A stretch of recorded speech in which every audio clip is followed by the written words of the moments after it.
At ang mga abay mga saybay, mga dayuhan. Dayuhan pa ito taga Manila.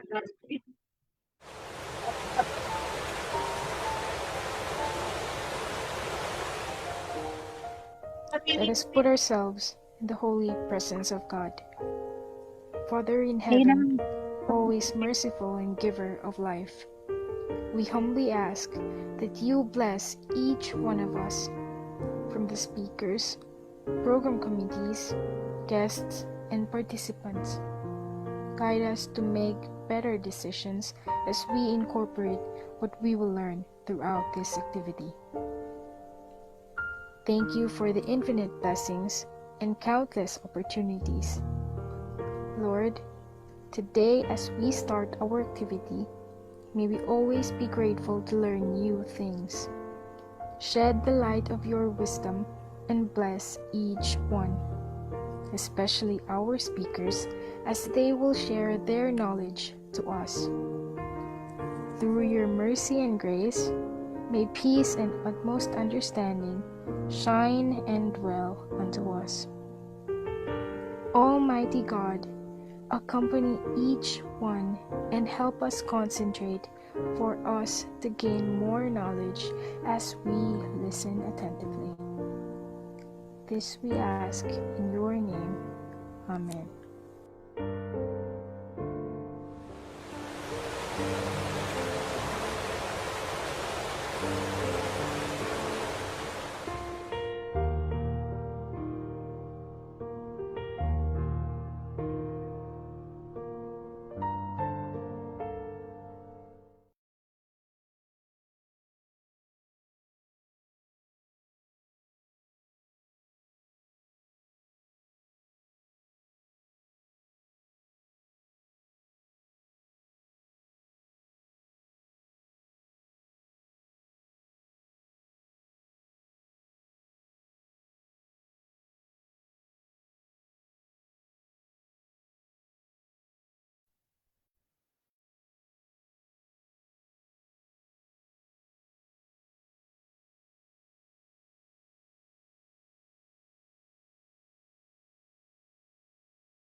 Hi, hello everyone.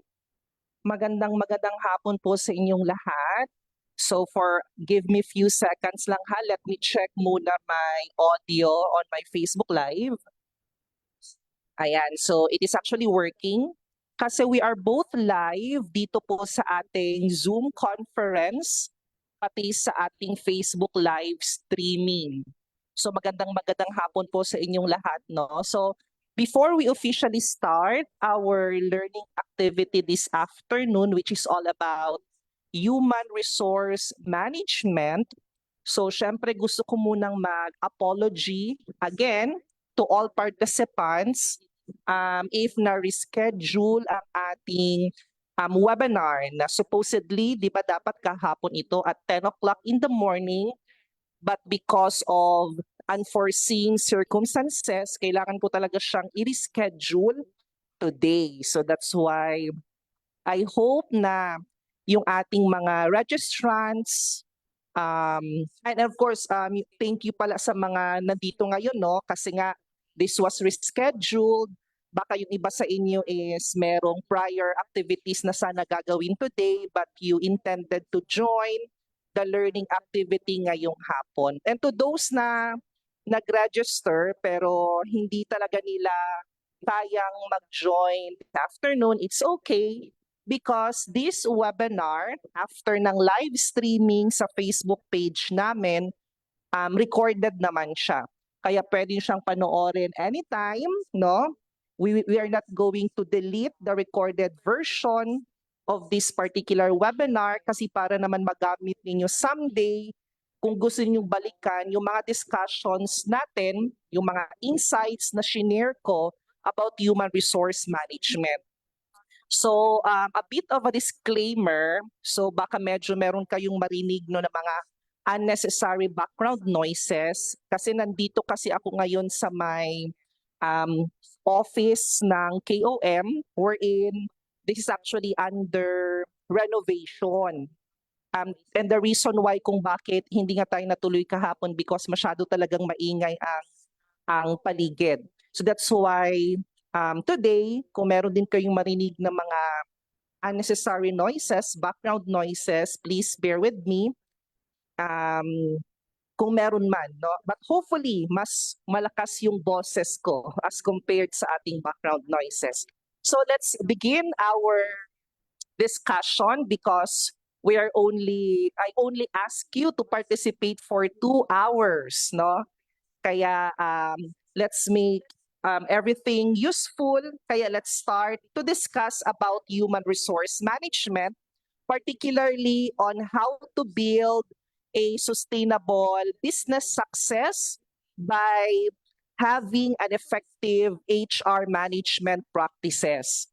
Alam naman nating lahat, no? Lalong-lalo na siguro yung mga negosyante na participants natin, to those who are listening right now, na merong negosyo, alam nating lahat na isa sa apat na major capitals na kailangan nating i-invest para magkaroon tayo ng successful na negosyo, walang iba kundi ang human capital. So that's why as a business person or as an employer, kailangan mo talagang mag-invest sa human capital mo.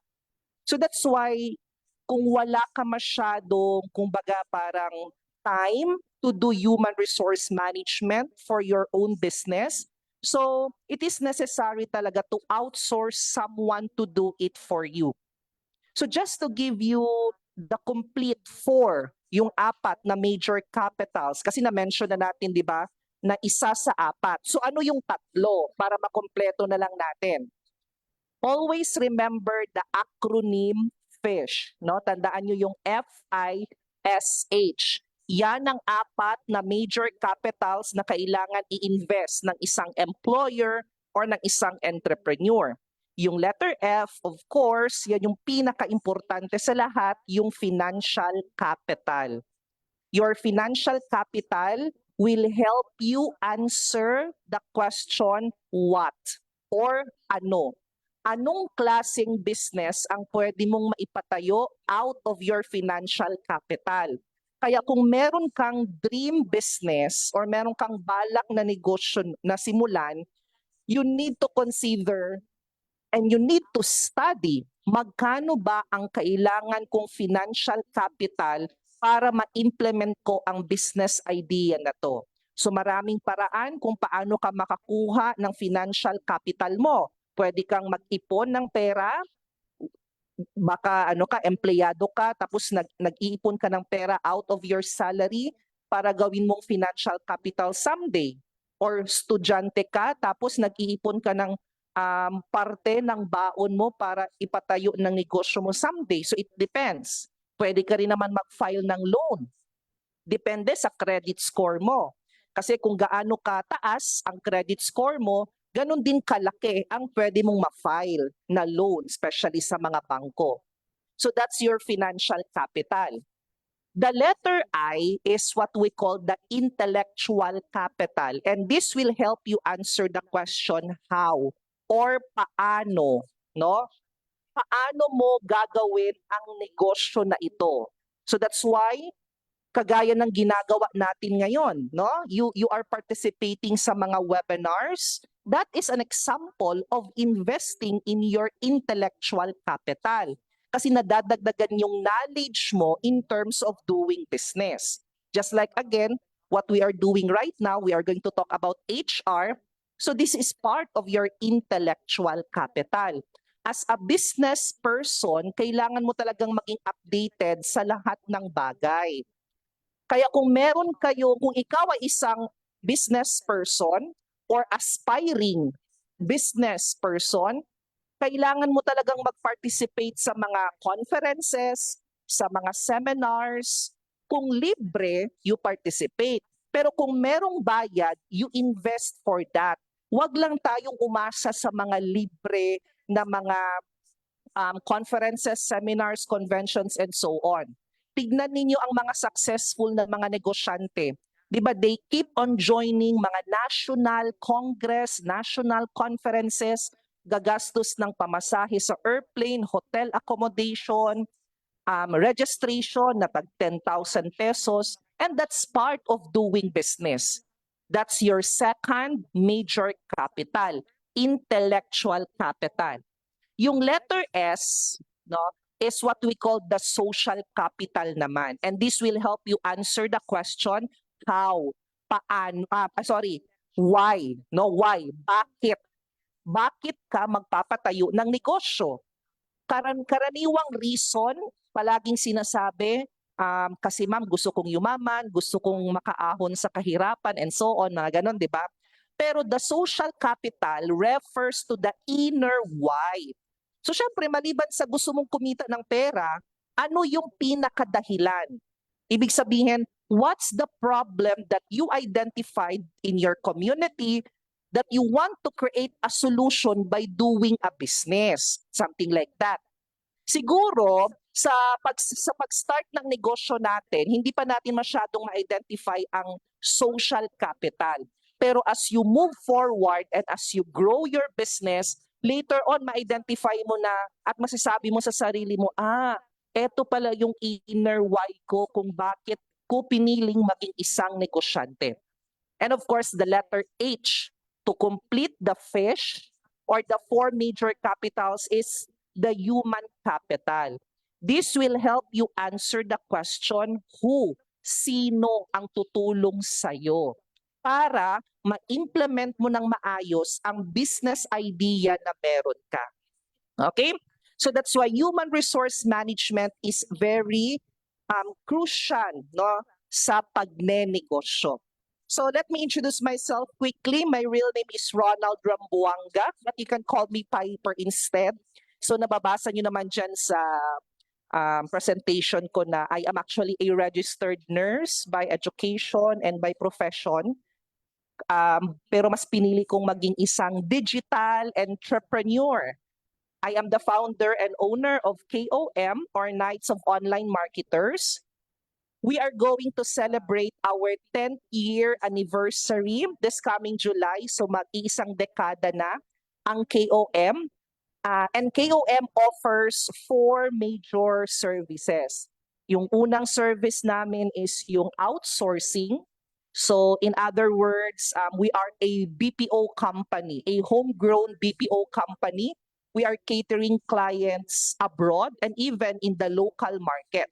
Yung second naman na service namin is training. So that's why we are offering something like this, yung ginagawa natin ngayon. So this is an example of our advocacy-based mission of providing learning sessions sa mga Filipinos for free.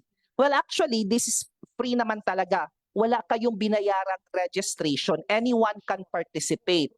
So yung 50 pesos naman is just to those who wish to avail of a certificate at the end of the webinar. So that's why meron tayong 50 pesos na processing fee. But it is just an option. Kasi meron naman sa inyo na gusto lang mag-participate because they want to learn.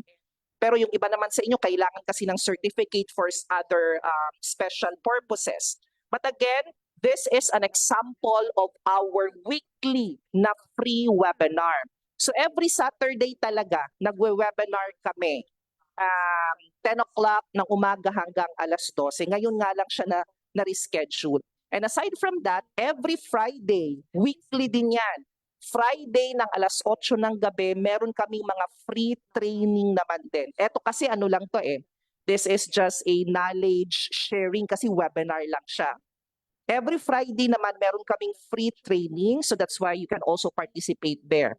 Because again, our second major service, nag-o-offer kami ng iba't ibang training programs para sa mga Filipinos. And the third major service ng KOM is digital marketing. The reason why kung bakit in-include namin ang human resource management bilang isa sa mga topics ng aming free webinar, it is because I am actually a modular mentor of the Philippine Center for Entrepreneurship at isa sa mga modules na hinahandle ko is human resource management. Of course, aside from the fact na in the past, I had an experience with a New York-based company as part of the HR department, particularly with what we called the employee success na team. So ibig sabihin ako as the team leader of that particular team, yung employee success, ang pinaka major na responsibility ko is to create programs, mga incentives, mga rewards in order for us na tataas ang tinatawag na retention rate. Ibig sabihin, kailangan kong mag-isip ano ba ang pwede naming gawin or ano ba ang pwedeng gawin ng company in order for the employees not to resign. So that is the particular or the major role that I am practicing before when I am part of the HR department of that particular New York-based company. But of course, with the Philippine Center for Entrepreneurship, hinahandle ko din yung module about entrepreneurial mindsetting. Actually, ito yung webinar namin last Saturday, yung entrepreneurial mindsetting. Yung iba sa inyo, nag-participate din last Saturday with that. Aside from that, I am also handling marketing mindset, the business model canvas, and yung digitalization. Kaya if you are available next Saturday, alas 10 ng umaga, the webinar is all about digital opportunities. So i-share ko sa inyo kung paano gamitin ang ICT or Information and Communications Technology in terms of building your digital career. Kasi baka yung iba sa inyo gustong magkaroon ng additional source of income by working online. Di ba uso na yan ngayon? Di ba yung mga work at home na mga digital opportunities? So next Saturday, that's our webinar. So if you're interested, all you need to do is just to register or you can like the Facebook page. Yung Facebook page na shinare ko sa email ninyo para maging updated kayo sa mga webinars na meron kami.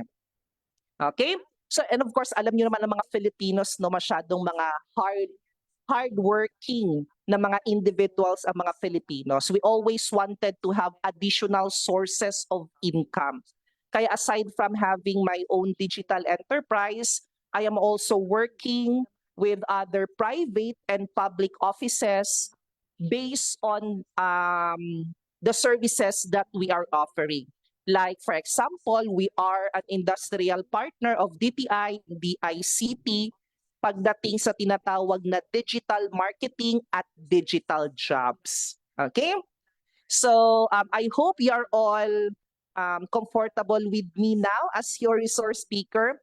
Unfortunately, hindi ko lang talaga ma-open yung aking camera because as of the moment, I am only using my mobile data. So that's why if you are, kung medyo robotics ako, no, pagdating sa edge ninyo, kung medyo nagcha-choppy ako, please bear with me kasi I am only using my mobile data. Kasi it was yesterday lang din when our ISP, the Internet Service Provider, installed our line, pero hindi pa kasi siya activated. Dito sa sinabi ko sa inyo kanina, nire-renovate na bagong office ng KOM dito sa Davao City. So, let's start with our HR discussion. Lahat ng i-share ko sa inyo mga insights, of course, these are based on proven facts. Ito yung mga itinuro sa amin ng Philippine Center for Entrepreneurship. Mag-share din ako sa inyo ng aking mga independent insights. Ibig sabihin yung sarili kong pananaw or my personal point of view as an HR practitioner before. And of course, mga personal experiences din. Alam nyo kasi, mas maganda kasing mag-ano no, what I learned as a resource speaker for like how many years is to kumbaga parang to tell stories, no, habang nag-share ng mga insights. Storytelling kasi daw is the best form of teaching. Kaya ako mahilig talaga akong mag-share ng mga personal experiences ko. Or therefore, the individuals na anong tawag dyan, na maka-learn from my experiences as well. Okay, so to those na make sure na you are naka-mute. Medyo hindi ko kasi naririnig because I am using my microphone as of the moment. Tapos nakasaksak kasi siya sa may headset na port ng laptop. So that's why I cannot observe kung sino yung mga naka-turn on ng microphone. So kasi nga kumbaga, the moment I plug kasi the microphone on my laptop, hindi ko na naririnig yung audio unless I am going to turn on the volume sa aking cellphone just to check the audio. So that's why please make sure to mute yourselves every time you are in. Let me check na lang muna here. Ayan, nakita ko na. Okay. Sige, dito ko na lang babantayan sa list of participants kung sino yung naka-turn on yung microphone. Okay. Now, the first topic that we are going to cover, we'll talk about how should the business be structured or organized. Okay. Alam nyo kasi, marami tayong iba't ibang klase ng business structure. Meron tayong tinatawag halimbawa na single ownership na business. 'Di ba? Yung ibig sabihin ikaw lang mag-isa yung nagmamay-ari. So that's why if you are planning to establish a single ownership or yung tinatawag na single proprietorship, nabubulol talaga ako minsan pag sinasabi ko yung proprietorship. Okay? Kaya I prefer to use single ownership na business.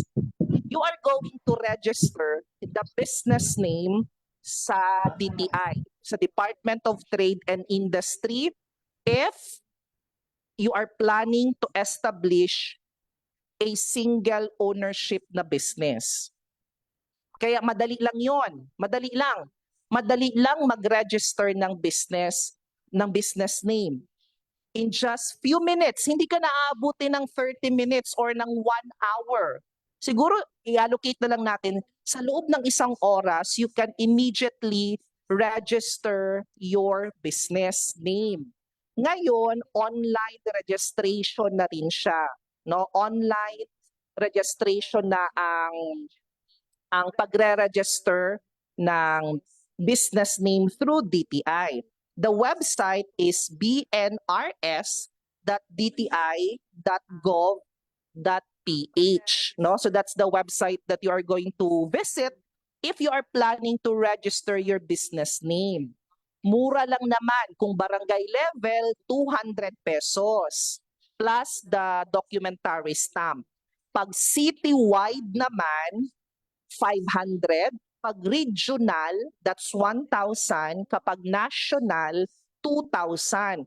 And the registration is good for 5 years. 5 taon yon bago mo siya i-renew. Siyempre, ang mga Filipinos kasi, mas preferred nilang magbayad, of course, ng medyo mas mura. Kaya karamihan, ang pinipili nila, yung 200 pesos na lang. But the 200 pesos again is barangay ang kanyang territorial scope or yung territory niya ba? Yung 500 again, city naman.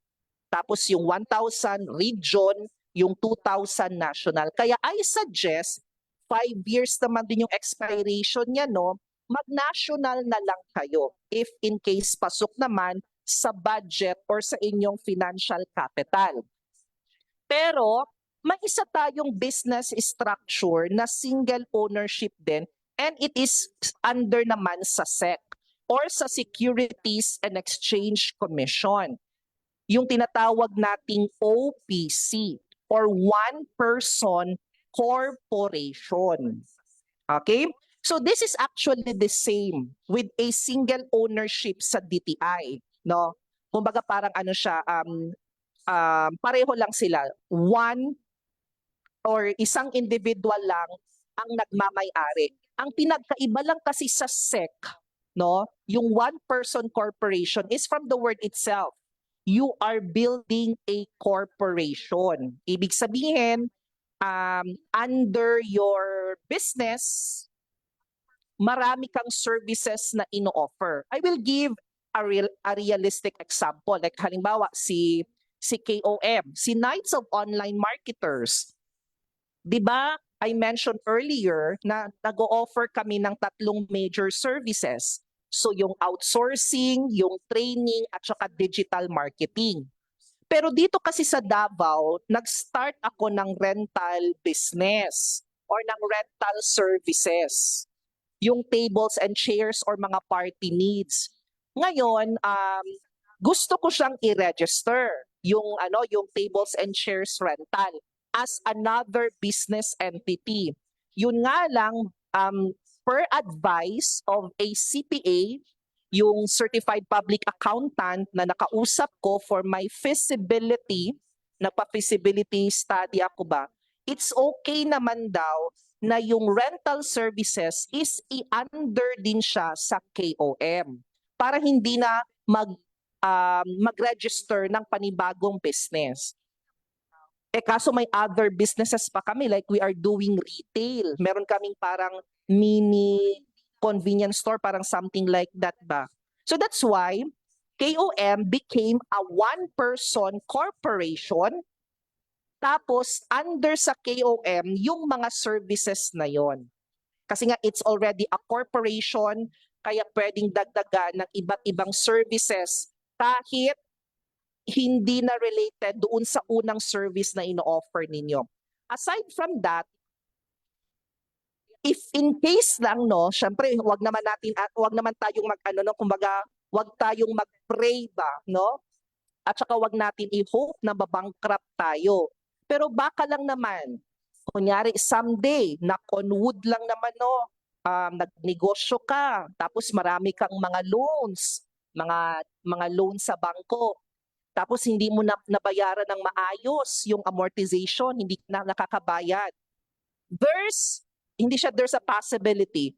It is a possibility talaga na if your business is single ownership under DTI, even your personal assets pwedeng kunin sa'yo para pangbayad sa mga loans na meron ka.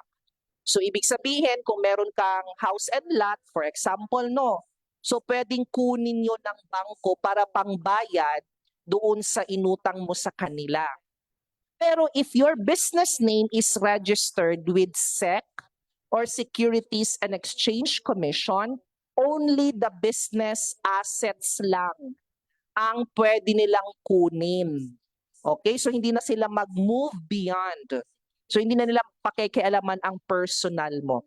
So that's why may mga pros and cons, advantages and disadvantages yung single ownership registered with DTI and SEC. Pag-aralan nyo na lang yan someday the moment you are planning to establish your own business. And of course, meron tayong tinatawag na partnership. Obvious naman ang anong ibig sabihin. Ibig sabihin, 2 kayo ang may-ari. Pwedeng 3, pero kapag inabot na kayo ng 5, that's the time it will become an incorporation. Okay. Pero aside from that, hindi lang kasi yun ang ibig sabihin ng business structure, no? Hindi lang dapat nakafocus with kung i-DTI mo ba siya or ISEC, magpa-partnership ka ba or corporation and so on. So it is very important na at the very beginning of your business, you need to identify already kung paano mo siya i-organize. So marami tayong mga factors na kailangang i-consider in order for the business owner na makakreate ng maayos na organizational structure. Kasi, no, karaniwan kasi sa mga employers or sa mga business owners, kasi hindi nga sila masyado, kumbaga hindi sila masyadong nag-i-invest for the human capital or for human resource management. Minsan hindi ito nila, hindi talaga sila nagte-take time ba to learn more how to create a good organizational structure. So ngayon magbibigay ako ng 7. 7 lang. Alam nyo kasi, bakit 7? It is also part of what we call optimization. Napansin nyo yan sa mga medyo merong prior experience, no? Napansin nyo sa internet ba? For example, you are using Google, gumagamit ka ng Google kasi meron kang i-research. So marami tayong mga students, di ba, na nakikinig as of the moment. Marami kayong nire-research on a daily basis gamit ang Google. Kung mapansin ninyo, kapag nagsi-search kayo, di ba pag press nyo ng enter, bibigyan kayo ng search results. I-observe ninyo yan. Ang mga title ng mga search results na nag-appear, kapag merong number, usually odd number siya. Kunyari, 7 tips on how to become an effective HR manager. So 7 is an odd number. Kung hindi 7, mapansin niyo yan, 5. 5 tips or 5 reasons, ganon. Or minsan merong 13 or 15 and so on, no? Bakit maraming gumagamit ng odd numbers pagdating sa content writing? It is actually an SEO consideration kasi, or yung tinatawag nating search engine optimization. Kaya ako, as a practitioner of digital marketing, nasanay na rin talaga ako sa mga odd numbers. So that's why alam kong napakaraming factors ang kailangan nating i-consider para magkaroon ng maayos na organizational structure. But I am only going to share 7 factors that you need to put in your mind kapag nag-organize at nagsa-structure kayo ng inyong mga negosyo. Okay. So ano yung 7 na yon? Let me enumerate first the 7 factors. The first one is for you to have a clear job descriptions sa mga empleyado na iha-hire ninyo. Take note and always remember na kapag nagha-hire tayo ng tao, always hire the right people and not just the best people. Kasi magkaiba kasi yung, although synonymous naman sila, no? Pareho silang, kumbaga pareho silang parang positive ang impact. Kumbaga kung sinabihan ka na you are the best person, so positive ang impact niya. Pero pag sinabi niya rin you are the right person, o positive din yon. Pero meron kasing distinction or merong pinagkaiba yung dalawa. Hindi kasi lahat ng best person to hire is the right person for the position. Like for example, if you graduated college already, no, nag-graduate ka ng college tapos ikaw with flying colors ka, summa cum laude, magna cum laude, or di ba something like that, or cum laude. Specifically, kapag mag-a-apply ka sa mga organizations or sa mga companies, masasabi na ikaw yung best person because of your academic achievement. 'Di ba pag-aagawan yung mga pag-aagawan yung mga summa cum laude. Kapag nag-board exam tapos top notcher ka, pag-aagawan ka rin ng mga kumpanya because you are the best person. Pero is that person na top notcher or cum laude the right person to fulfill the responsibilities that you are looking for? So that's why dapat clear ang job description. Wag lang kayong mag-base with the academic achievements. Hindi lang naman knowledge ang basihan for an employer to hire an employee. Kasi kino-consider din natin ang dalawa pang side ng triangle of success. Alam nyo ba yung triangle of success? Siyempre tatlo yon kasi nga triangle lang. Kasi kung square of success, malamang apat dapat, 'di ba? Yung triangle of success, yung karamihan sa atin, no? Familiar naman kayo dito, baka hindi nyo lang hindi na kayo familiar na triangle of success pa lang tawag doon, no? I'm sure you are familiar with the KSA, no? Kingdom of Saudi Arabia. So KSA, knowledge, skills, and attitude. Yan ang triangle of success. So tatlo. If you want to become successful in your life, kung empleyado ka, i-consider mo ang KSA. Kung entrepreneur ka, i-consider mo ang KSA because those are the three na kailangan natin para maging successful. I mentioned already earlier that knowledge is not just the consideration if you are hiring someone. You need to look for the skills, no? Kailangan ng skills. Kailangan din ng tamang attitude, no? Pero kapag ako yung employer and I am like hiring ba, no? If I am looking for employees, di ba ang order kasi nila yan KSA, no? Knowledge, skills, attitude. Pero ako, ASK or ask, no? Attitude always comes first. Tapos skills and then knowledge naman. The second factor to consider, we are going to discuss this one individually later on. So ang second one is hierarchy and reporting lines.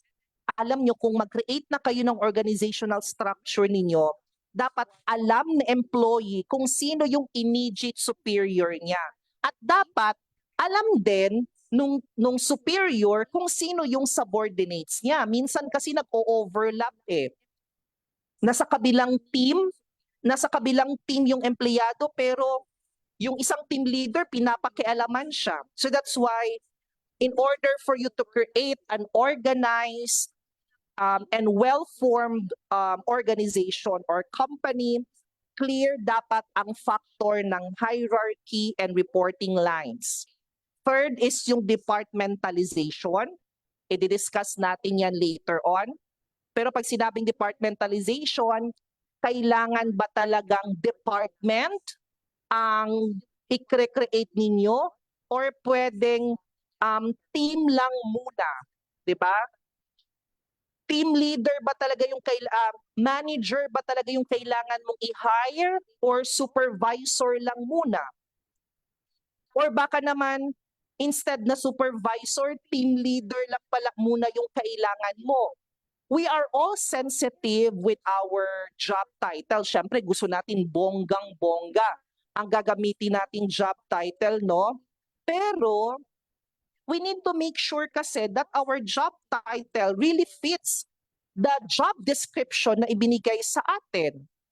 Kasi baka pang team leader lang pala muna yung kailangan ng isang employer.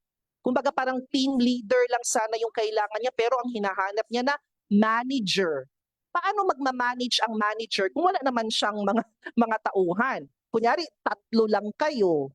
So baka much better na tawagin siyang TL, team lead lang muna, tapos yung 2 are the team members. Pag nadagdagan ng isang team, so 2 na ang team, di ba? 2 na ang team.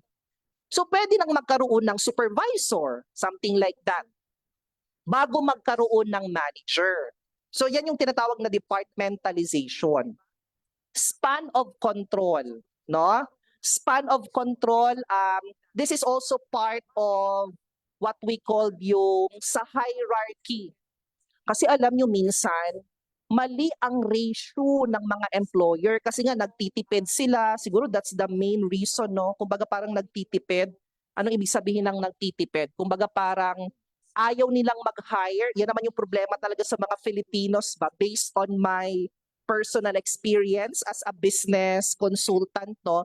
Isa sa pinaka common problem ng mga Filipino entrepreneurs, ayaw nilang gumastos ng maraming pera outside of the production. Mas gusto kasi ng mga Pilipinong negosyante na mag-produce ng products na ibebenta nila.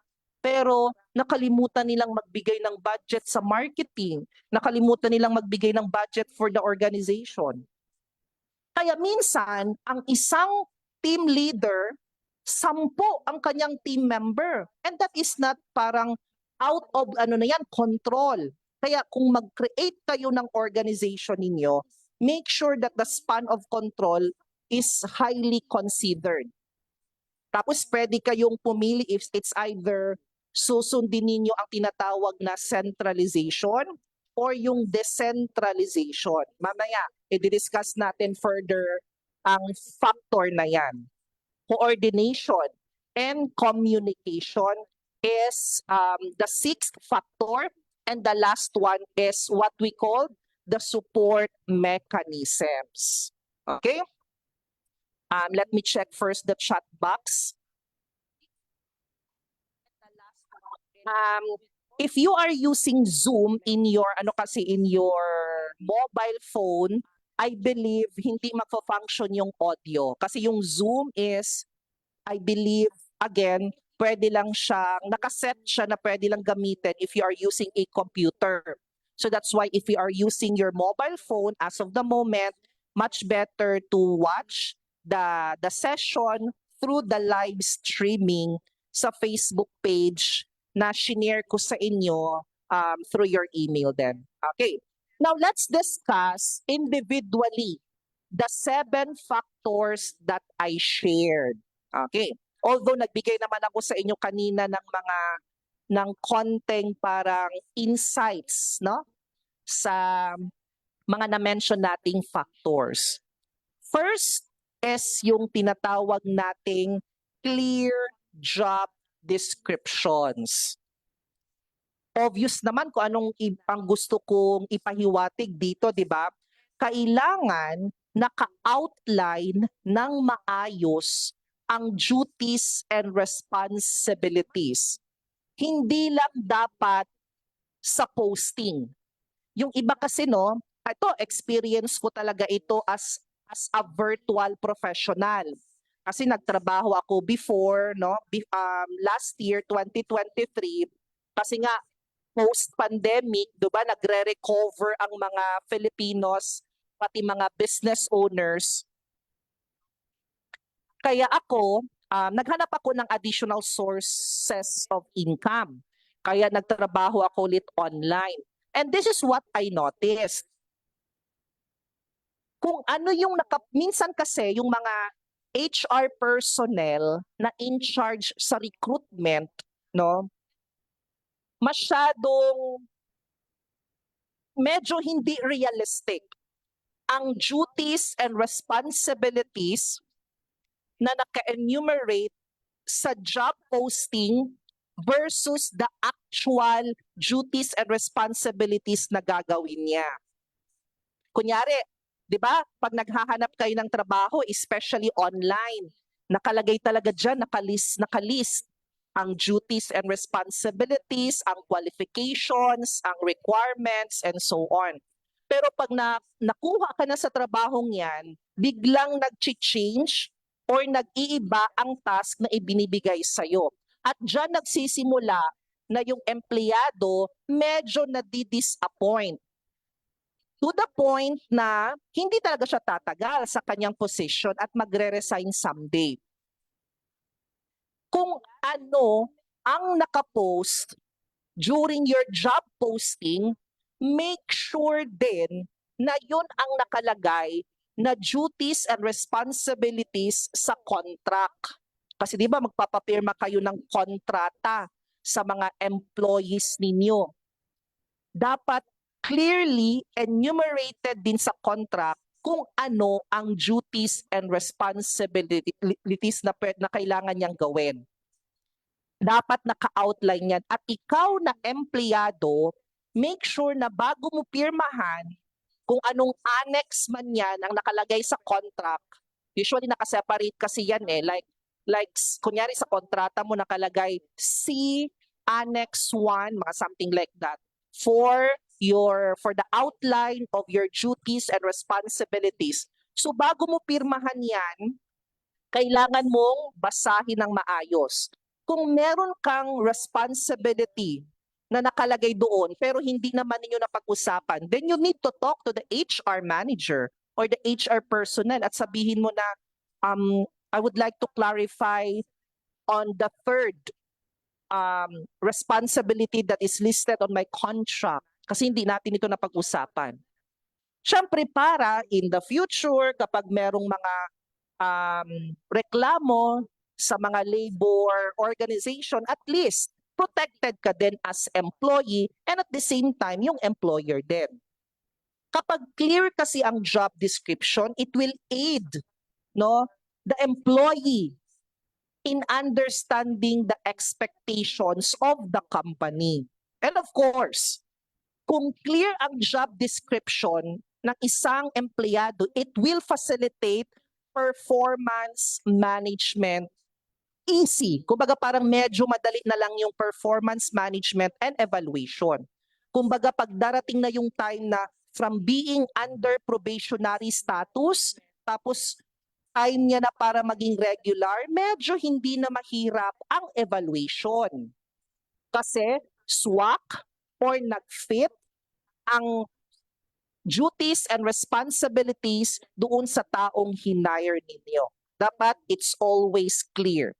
Kaya if you want to participate this coming February, the first Saturday of February, we are going to discuss about human resource, talent, and recruitment naman. So kumbaga parang magfo-focus tayo sa isang aspect ng HR, which is again yung tinatawag nating talent and recruitment. Isa kasi yan sa isang team na pwedeng ilagay sa HR department. Okay, now let's proceed on the second factor. And this is all about the hierarchy and reporting lines.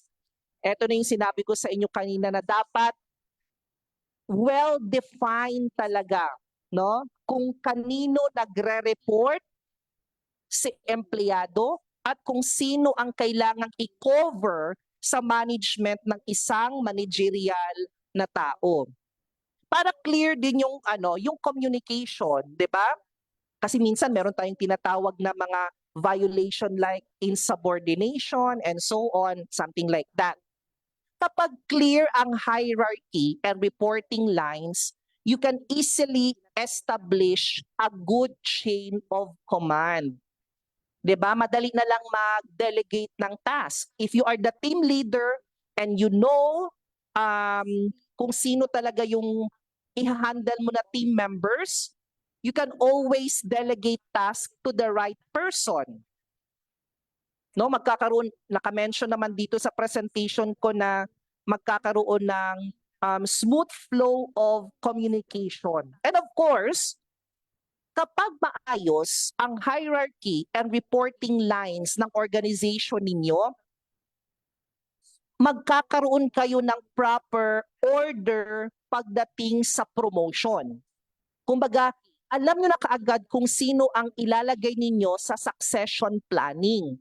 Like for example, if Piper will resign, meron na kaagad tao na i-replace sa akin.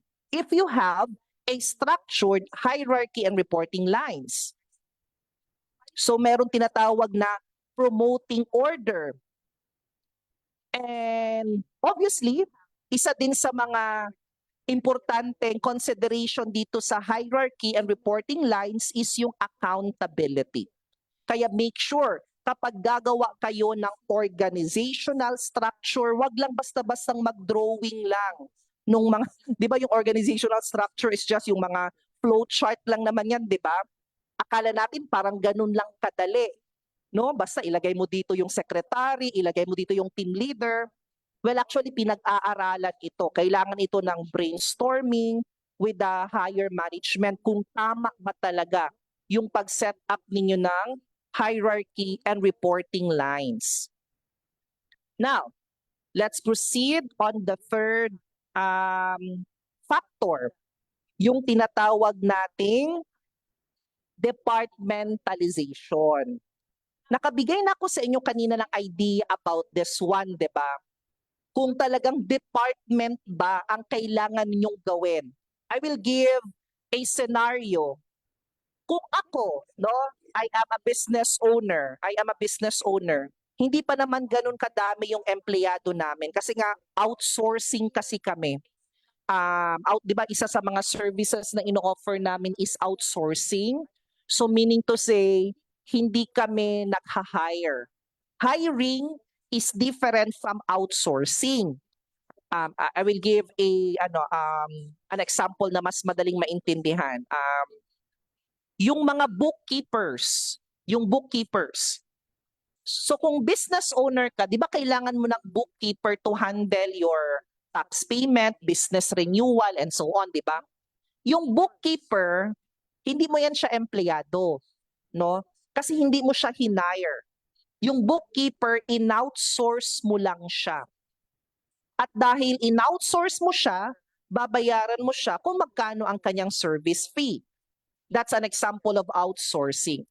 Ganon din kasi kami because we are an outsourcing company, usually mga project-based lang man ang hinahandle namin. So maliit lang yung staff na meron ako. It's less than 10.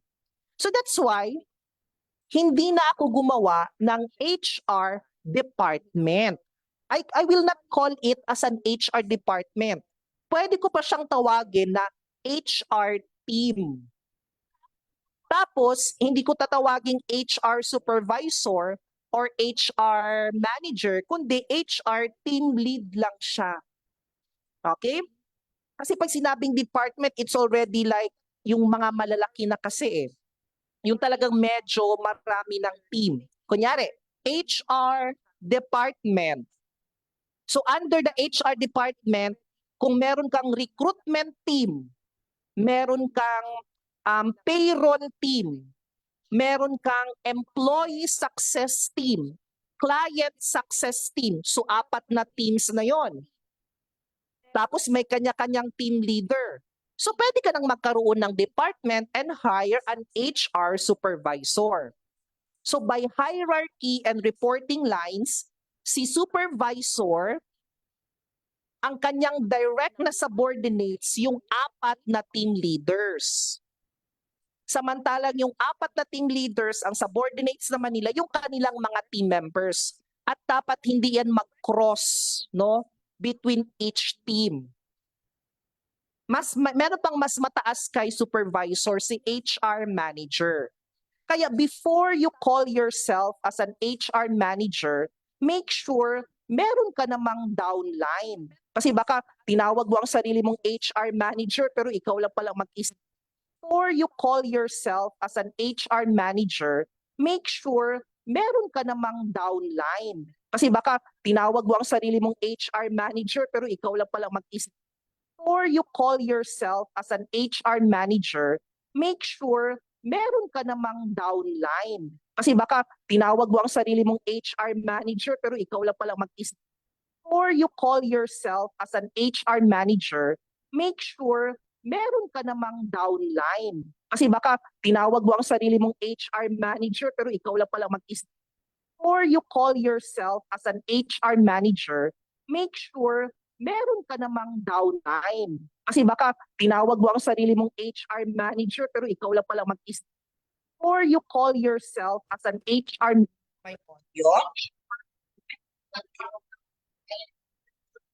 Ayan, so I hope na na-fix na, hindi na siya nag-e-echo or whatever, kindly double check before tayo mag-proceed. If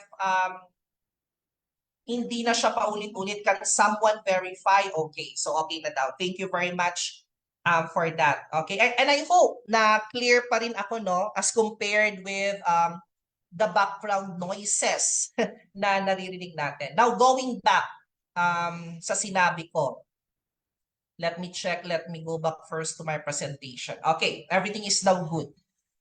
Saan ba tayo? So, mas importante, no? Mas importante ang team who will handle the employee success. Mas importante yung team na magmamanage for the payroll.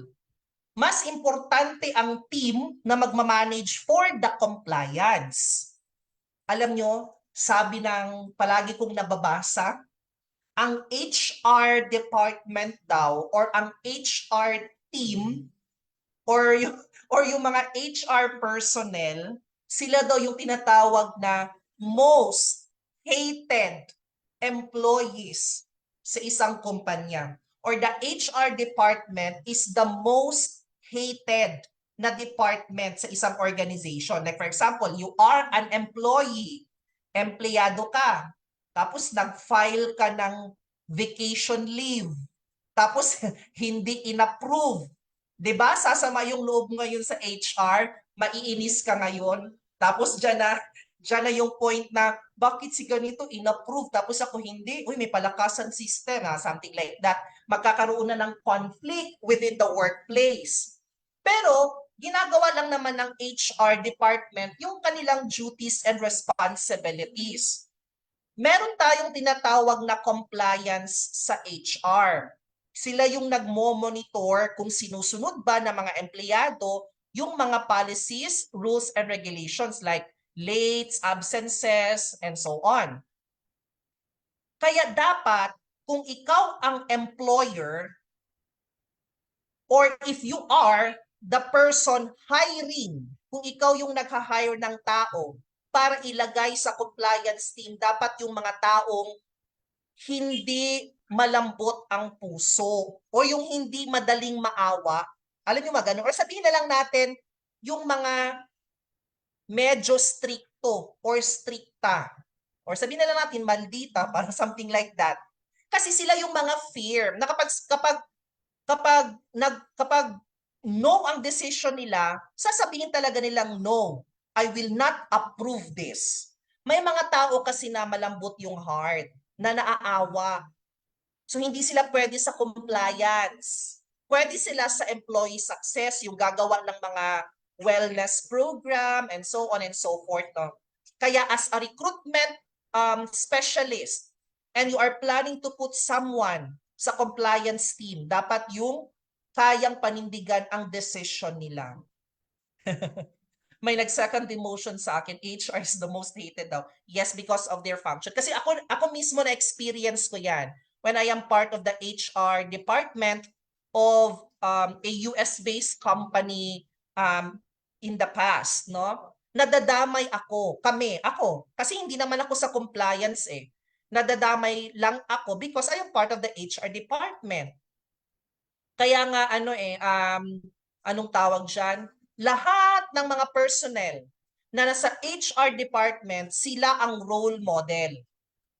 Kayo ang nagsisilbing role model. Kasi kung nasa HR department ka, tapos palagi kang nalilate, some of the employees will make use of it against the department. Sasabihin nila sa boss or sa kanilang direct superior na yung taga-HR nga, palaging nalilate. So, binibigyan ba yan sila ng warning? Something like that. So, that's why all personnel working under the HR department, dapat role model talaga tayo palagi. Departmentalization will improve efficiency by grouping yung mga mga similar tasks, no, yung similar tasks. Usually nga kumbaga parang kumbaga parang if marami kasing teams din ang ilalagay under the HR department, parang baka hindi na relevant yung isa to the other. So that's why kapag merong mga similar tasks, pwede naman siyang i-group na lang into one team. Like for example, yung employee success team, which is in charge of taking good care of the employees. Tapos yung isang team naman, the client success team, in charge naman sila of helping the clients. Pwede naman sigurong maging isang team na lang yan sila. Ibig sabihin may isang team who are handling the client and employee success. Okay? So that's why kailangan pag-aralan ninyo masyado at kailangan i-consider how many teams will you create under the HR department. Okay? Now, span of control is somehow relevant to the hierarchy and reporting lines that I mentioned earlier. Ito na yung sinabi ko kanina na baka dahil sa sobrang pagtitipid ng isang employer, kulang ang mga nasa managerial position. Kailangan balance ang ratio ng manager or ng team leader versus the team members.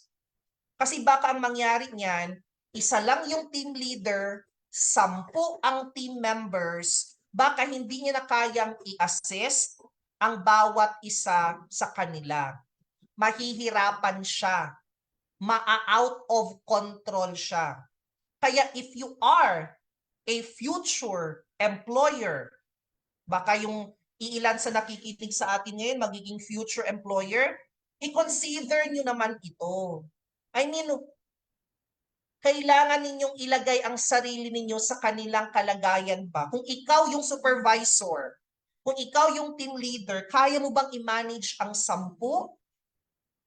Kasi baka pwede mo namang i-divide into 2 para 1 team leader is to 5 team members. 1 is to 5.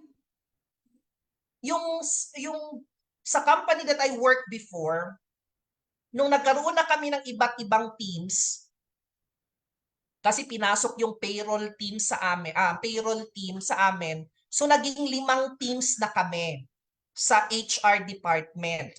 Kasi hiniwalay din yung tinatawag naming health and wellness. Kasi mga virtual workers kasi kami. So syempre isa sa mga common problems ng mga work from home is yung tinatawag na isolation. Kasi baka may mental health issues and so on. Kaya nag-create ng health and wellness team under the HR department, wherein the responsibility is to talk to all team members regularly, once a month to be specific. Kumustahin lang. So may scheduling yan, no? Ang bawat empleyado, ang bawat team members may schedule every month for their wellness check. Mga 30 minutes lang yan, depende kung medyo madaming share si employee. At alam nyo ba na based on my experience din, no, yung din talaga, yung some of our virtual workers, nagsishare talaga ng mga personal problems nila. Like sasabihin, nag-away sila ng husband nila earlier, bago nag-start ang shift, kaya medyo hindi siya nakafocus and so on, something like that. Or minsan may nagsasabi na kailangan nila ng naghahanap sila ng pangbayad sa loan kasi hinahabol na sila ng bangko for their amortization. Nilalapit kasi minsan yan sa HR, particularly yung nasa health and wellness team. Tapos, maliban sa most hated department daw ang HR, sila rin daw yung pinaka-great source of chismis, no? Kasi syempre HR yan, alam nila yung mga chismis ng bawat buhay ng empleyado. Kaya if you are an HR personnel, make sure na mag-swear ka for secrecy. I mean, yung hindi ka pala chismis din, baka yung isang empleyado nag-share na nag-away sila ng asawa niya. Pagkatapos, after nyo nag-usap, chinika mo doon sa isa mong team member, may chismis ba ako? Si ganito nga, and so on and so forth. Confidential talaga dapat lagi. So dapat if you are an HR personnel, you need to swear for secrecy talaga. Confidentiality dapat nasa puso at isipan mo yan. So going back, nagkaroon kami ng maraming teams. So ang ginawa ng company para ma-manage ang span of control, nagkaroon kami ng co-supervisor. So naging dalawa ang supervisors namin. Kasi hinati yung 5 teams into 2 supervisor. Okay, so that's an example of identifying the span of control, the manager and subordinate ratio. Okay? So that's why it is a factor to consider in organizing your business. Now, let's move on the 5th factor. So, okay na tayo sa span of control. Medyo madali lang naman siyang intindihin. Yung tinatawag nating centralization at saka yung tinatawag nating decentralization. Ito, crucial ito sa pag-identify. No? Kung ikaw yung employer, you need to clearly identify kung alin dito ang susundin mo sa dalawa. Centralization, para mas madaling maintindihan, the decision making concentrates lang at the top. Ibig sabihin, si CEO lang talaga ang pwedeng mag-decide sa ganitong klasing bagay. Okay? Walang authority ang mga supervisors to decide in behalf of the manager. The manager is walang authorization to decide in behalf of the CEO. Yan yung ibig sabihin ng centralization. Nakalagay dito sa presentation ko.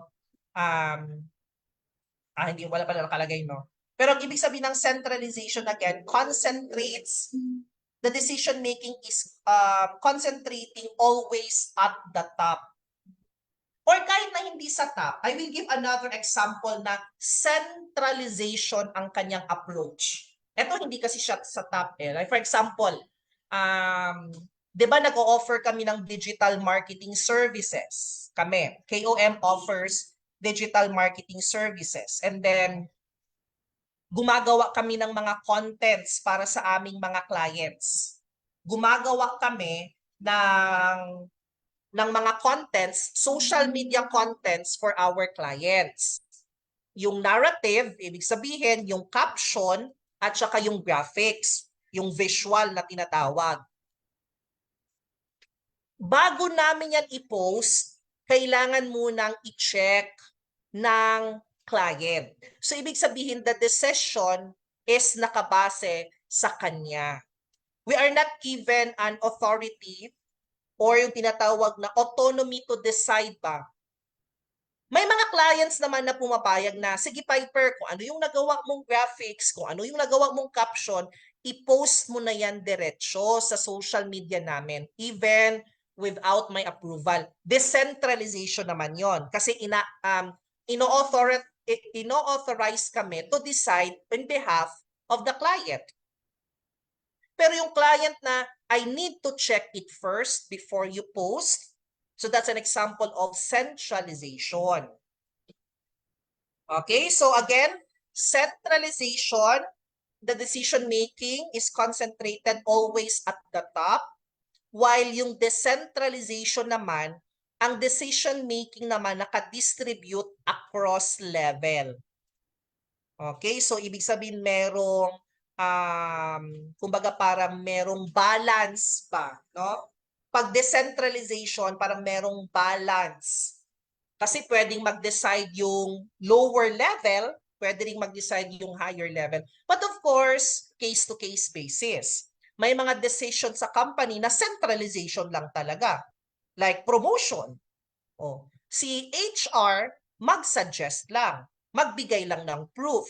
Mag-conduct lang ng study. Ganon. Magpakita lang ng succession planning. Na boss, based on our succession plan, dahil nag-resign itong tao na to sa position na to, the next in line is this person.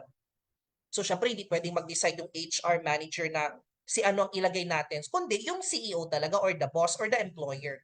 So, case-to-case basis, may mga decision na centralization, may mga decision naman na pwedeng i-distribute across level.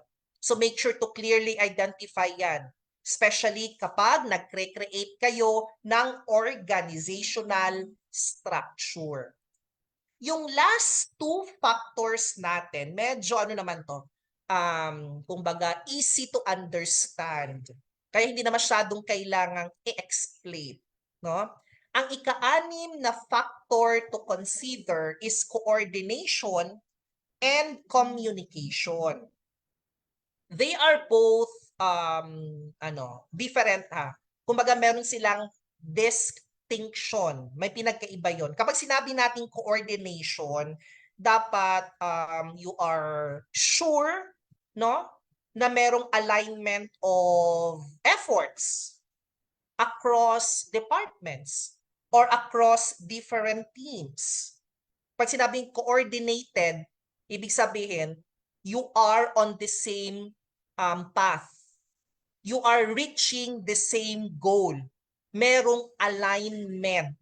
Kaya nga merong mga tinatawag na employee orientation. Di ba kapag na-hire ka na sa isang company, di ba meron ka munang employee orientation para coordinated. You know what are the goals of the company, and you will perform your responsibilities well para ma-achieve yung mga goals na yon. Actually, very timely ito. Kasi kagabi, kasi I am looking for another staff, no? Tapos, ano kasi kami, di ba sabi ko sa inyo kanina, yung always hire the best, the right people, and not just the best. Kaya I always follow the order sa triangle of success na ASK or attitude, skills, and knowledge. Kasi kagabi, meron akong in-invite na isang graduate ng senior high school. Hindi na siya nag-continue with the college education. So, technically speaking, ang highest educational attainment niya, senior high school level. Wala siyang bachelor's degree. Di ba some employers will not prioritize mga applicants na walang bachelor's degree, di ba? Kasi syempre alam nating lahat na kapag meron kang bachelor's degree, medyo malaki yung chance mo, mataas yung chance mo na makahanap ka ng magandang trabaho. But I am not looking at the knowledge. Kaya nga inuuna ko yung attitude. Pakitaan niya lang ako ng interest, yung willingness to learn. Nakikinig ba to habang kinakausap ko? Yan yung ino-observe ko kapag meron akong gustong i-hire. Yung kapag kinakausap ko tapos, syempre kung ikaw nagsasalita, you can identify naman kung kikinig pa talaga to siya or hindi.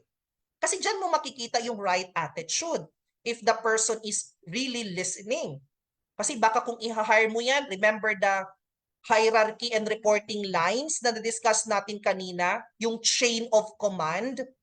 So dyan pa lang, no, at the very beginning, kung nakikinig siya sa'yo, in the future, kung bibigyan mo siya ng task, makikinig siya ng maayos. So meron akong inorient kagabi, no?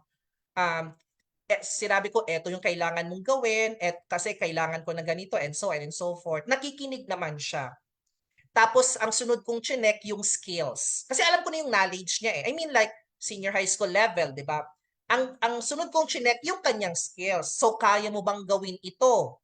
So, nag-demonstrate ako, tapos pina-observe ko muna siya. Ganyan kasi mag-delegate ng task. If you are delegating task, i-demonstrate mo muna. Hindi ka lang dapat magbigay lang ng command kasi yung ibang nagde-delegate, mag-utos lang din talaga sila, no?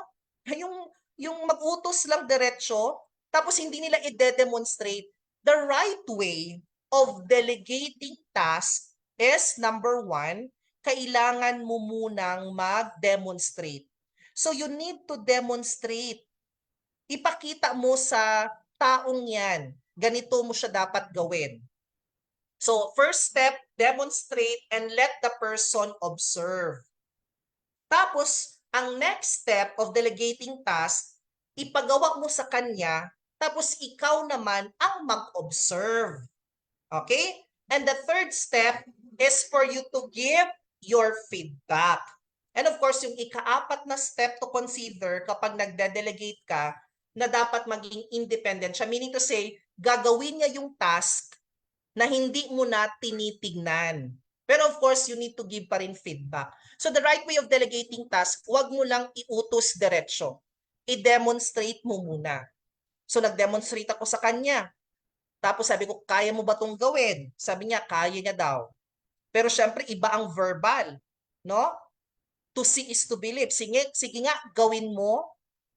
Nagawa niya naman. So medyo na ko yung skills. Kaya pasado siya sa akin. Kaya sabi ko, okay, anytime next week, you can start and so on. So, tapos ang orientation din, no, part of the orientation that I shared is yung financial goal. Yung financial goal. Ibig sabihin, kasi di ba ang mga companies meron mang kailangan i-achieve na mga goals. Sinishare ko sa kanila yon. In order for them to help me para align yung efforts na gagawin naming lahat. And of course, effective communication is very, very important. Kailangan makipag-usap ka ng maayos. Communicate well. Pag meron kang na-receive na email, you reply. Pag may na-receive ka na chat, you reply. No? Pag may tinanong sa'yo, sumagot ka naman. Minsan kasi pag yung kasamaan mo sa trabaho, tinanong mo siya, hindi nagre-respond. Tapos you are going to say jokingly, question mark yun siya. Kasi minsan, kailangan mo pang i-remind the question yun at hindi siya period ang ginamit. Effective communication will enhance proper collaboration. At kapag merong proper communication, maiiwasang magkaroon ng mga mistakes. Okay? And this is clear naman, easy to understand. Kaya let's move forward to the last and the seventh factor to consider every time you are organizing or structuring your human capital, yung support mechanisms. Siyempre, may mga tao kasi kayong i-hire na hindi naman talaga ganun ka-skilled at first, no? Alam nila yung ginagawa nila. Pero meron kasi darating din yung time na you need to conduct series of training programs to your employees. Mga staff development. That's an example of a support mechanism. Kung merong halimbawa, merong leadership conference, tapos gagawin sa Davao City, tapos ang business mo is also based in Davao City. So maliban sa iyo as the employer, you also need to invite some of your managers to join with you during the leadership conference. Kumbaga, wag mo lang isipin yung sarili mo. Yes, you are the leader. Pero particularly, ang mga employers, they are not the leaders. Hindi siya ang leader. Ang employer, ang driver. Yun talaga ang pinaka-role niya eh. Siya yung driver. Kumbaga sa sasakyan, siya yung nagda-drive, siya yung magli-lead sa lahat ng mga employees. Kaya technically hindi siya leader, driver siya. Leaders, yun na yung mga HR manager, yung mga something like that, yung mga finance officer, mga something like that, mga marketing and so on. Kaya kung merong mga leadership conference, part of your support mechanism is to allocate budget, tapos ipadala sila sa leadership conference. Kung merong marketing related na mga seminar, ipadala mo ang mga marketing staff mo. You need to invest. Minsan nga, isa sa mga fears, or yung kinatatakutan, or sabihin na lang natin yung hesitations ba kung bakit ayaw ng ibang employers mag-invest sa kanilang mga employees kasi alam nilang aalis din someday. Iniisip kasi nila, kung ipapadala natin ito sa Manila para mag-attend ng ganitong conference, baka pagbalik niyan dito, magre-resign na yan. Mga ganun ba? No? Siyempre, hindi naman natin pwedeng hawakan sa leeg yung ating mga employees unless nakapirma sila ng contract. No? For example, ipapadala ka namin sa Manila para mag-participate ng 5 days conference. Pero you need to stay for the company for an additional of 1 year. Pwede yan. Pwedeng ganun ang cross deal. No? On expense paid, gagastusan ka namin to increase your intellectual capital about your role.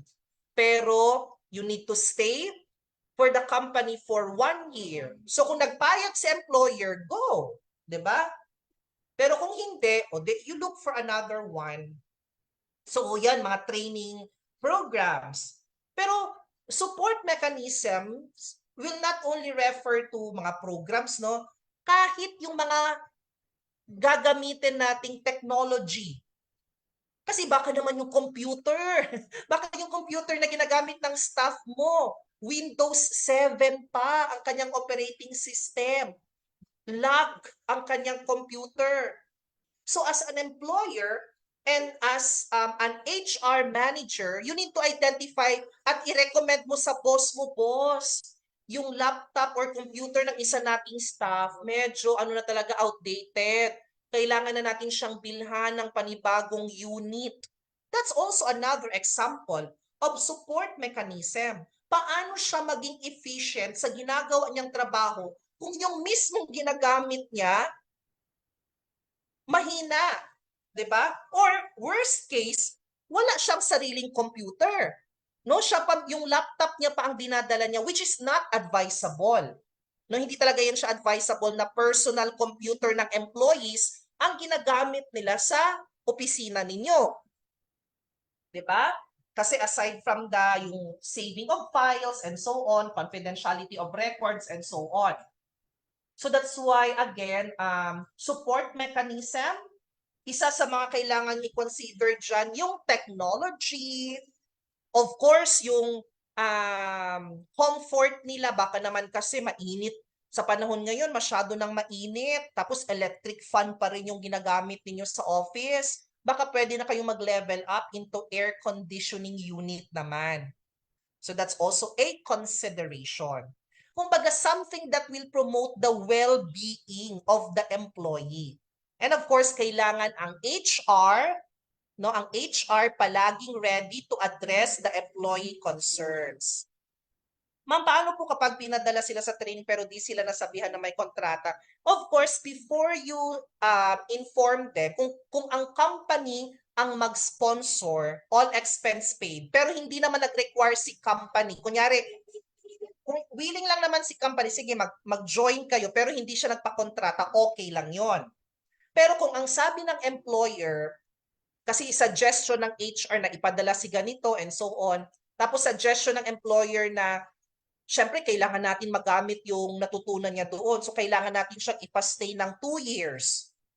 So, dapat aware sa employer na yung pipirmahan niya is good for 2 years yun.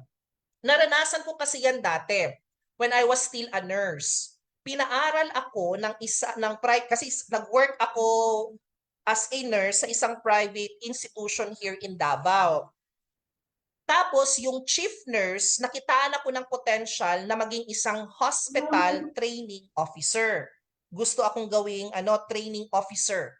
Pero ang requirement kasi ng Department of Health is dapat ang mga nasa managerial position ng nursing department, yung mga head nurse, supervisors, pati ako, training officer, kailangan merong units, merong masteral degree.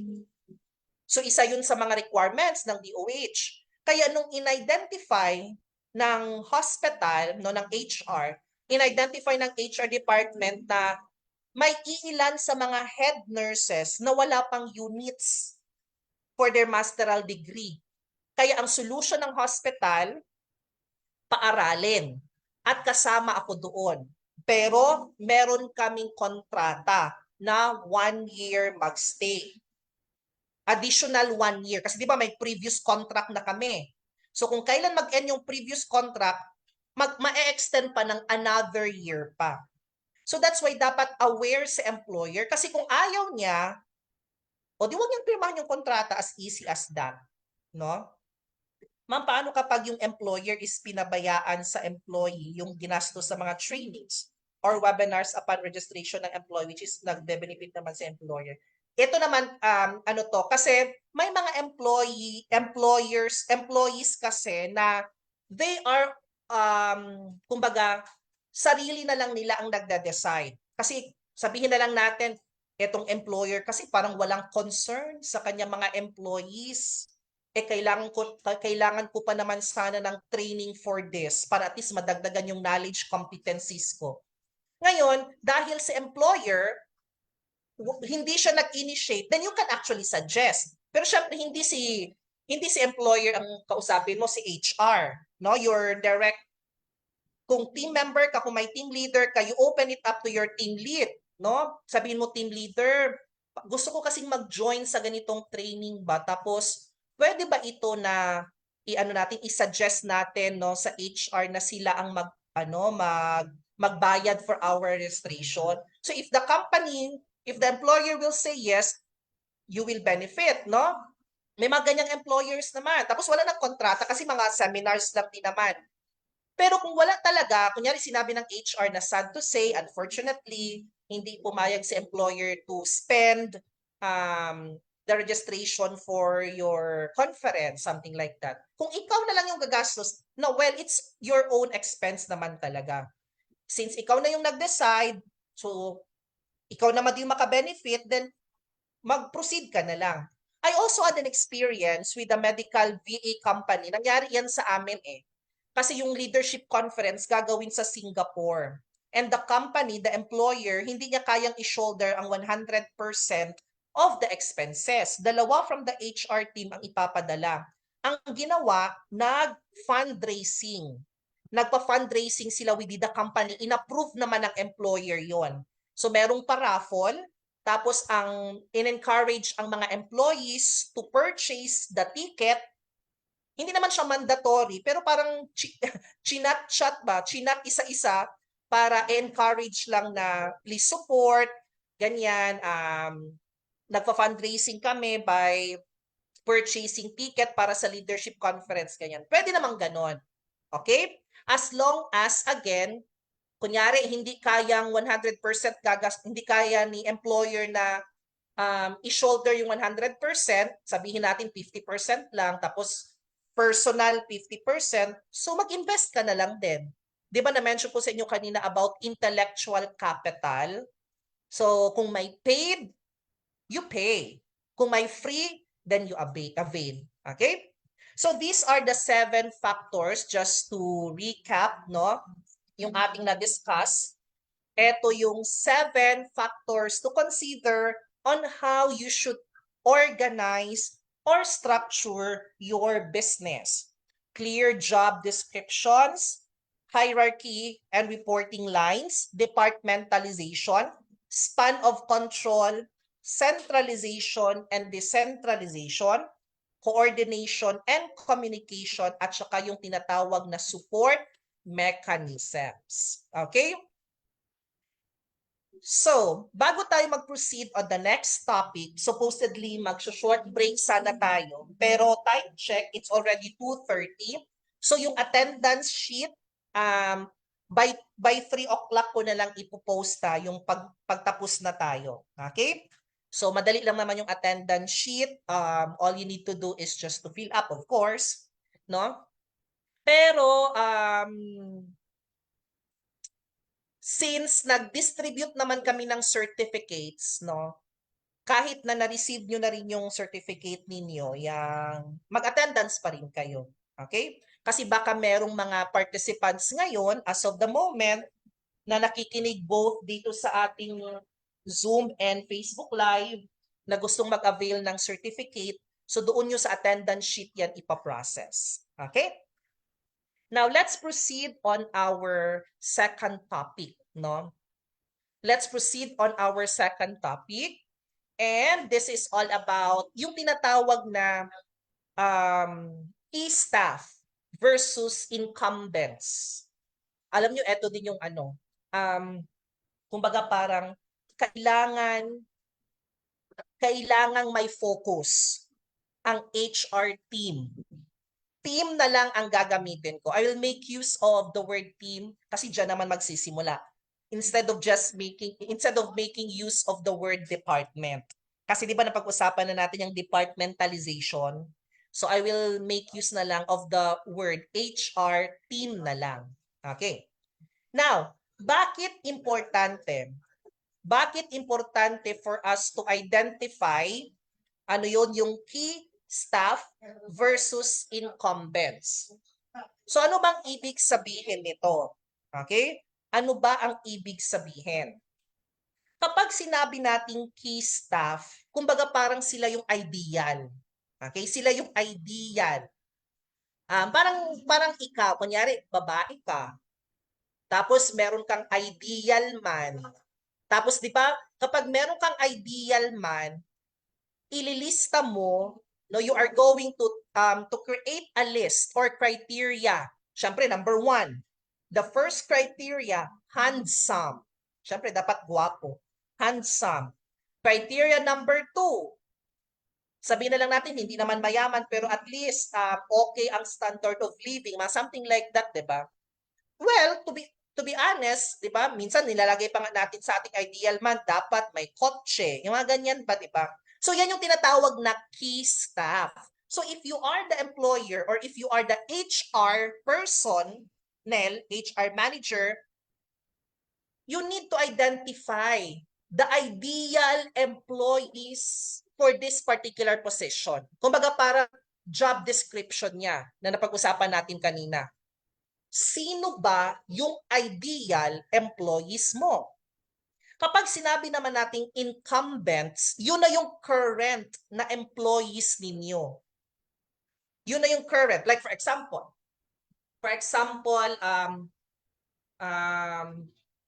let's go back to the example that I mentioned earlier about the masteral degree.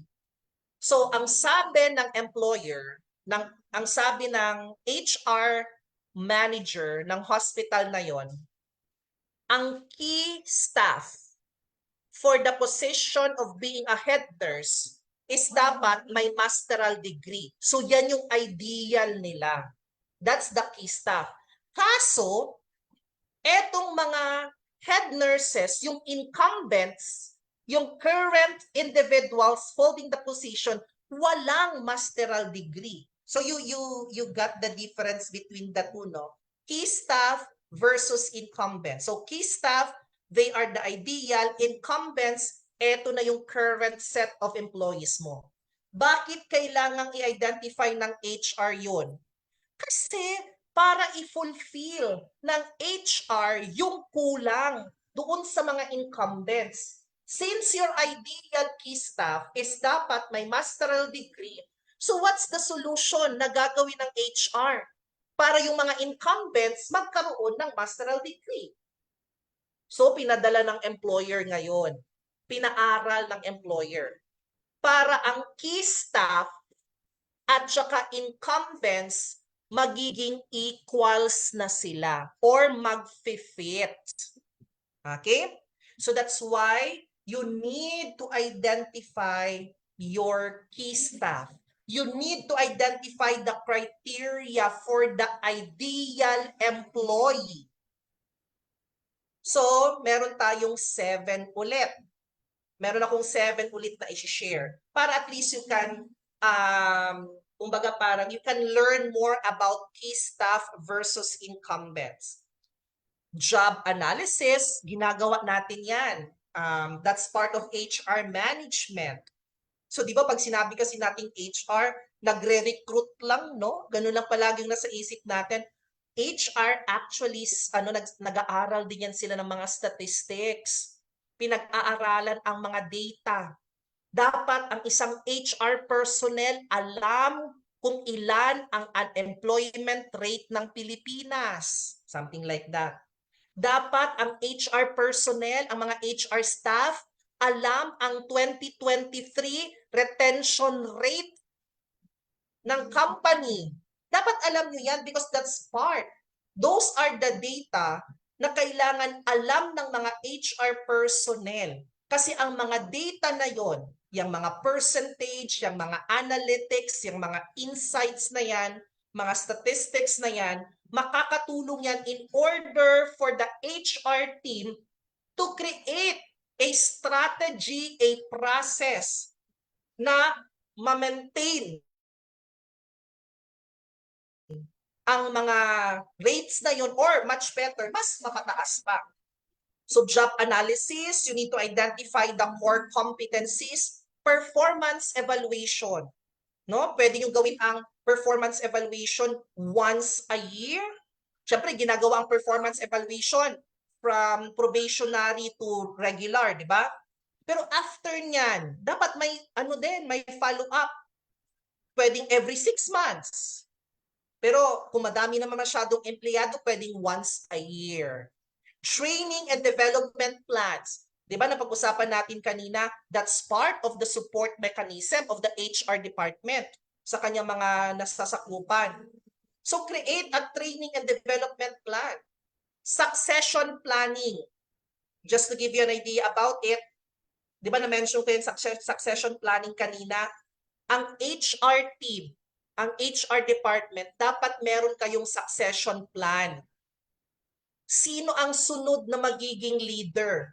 If Piper is the HR supervisor ngayon, sino ang pwede nating i-train as of the moment para if ever Piper will resign, hindi na mahirapan ang kumpanya ng transition?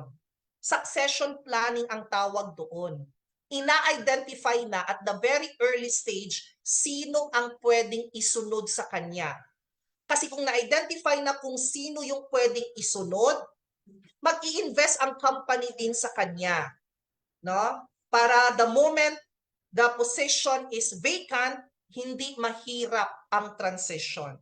Feedback and coaching and continuous evaluation. Okay? So for the benefit of time, isa-isahin natin sila ng medyo mabilisan na lang din. Although naka-explain naman ako ng konti with the as I enumerated the 7 factors to consider about key staff versus incumbents. Job analysis. Ang job analysis or yung tinatawag nating job description, di ba pinag-usapan natin kanina yon? Pinakaunang factor, di ba? Clear job description. Kasama yan dito sa job analysis na tinatawag. So pag-aralan mo, no?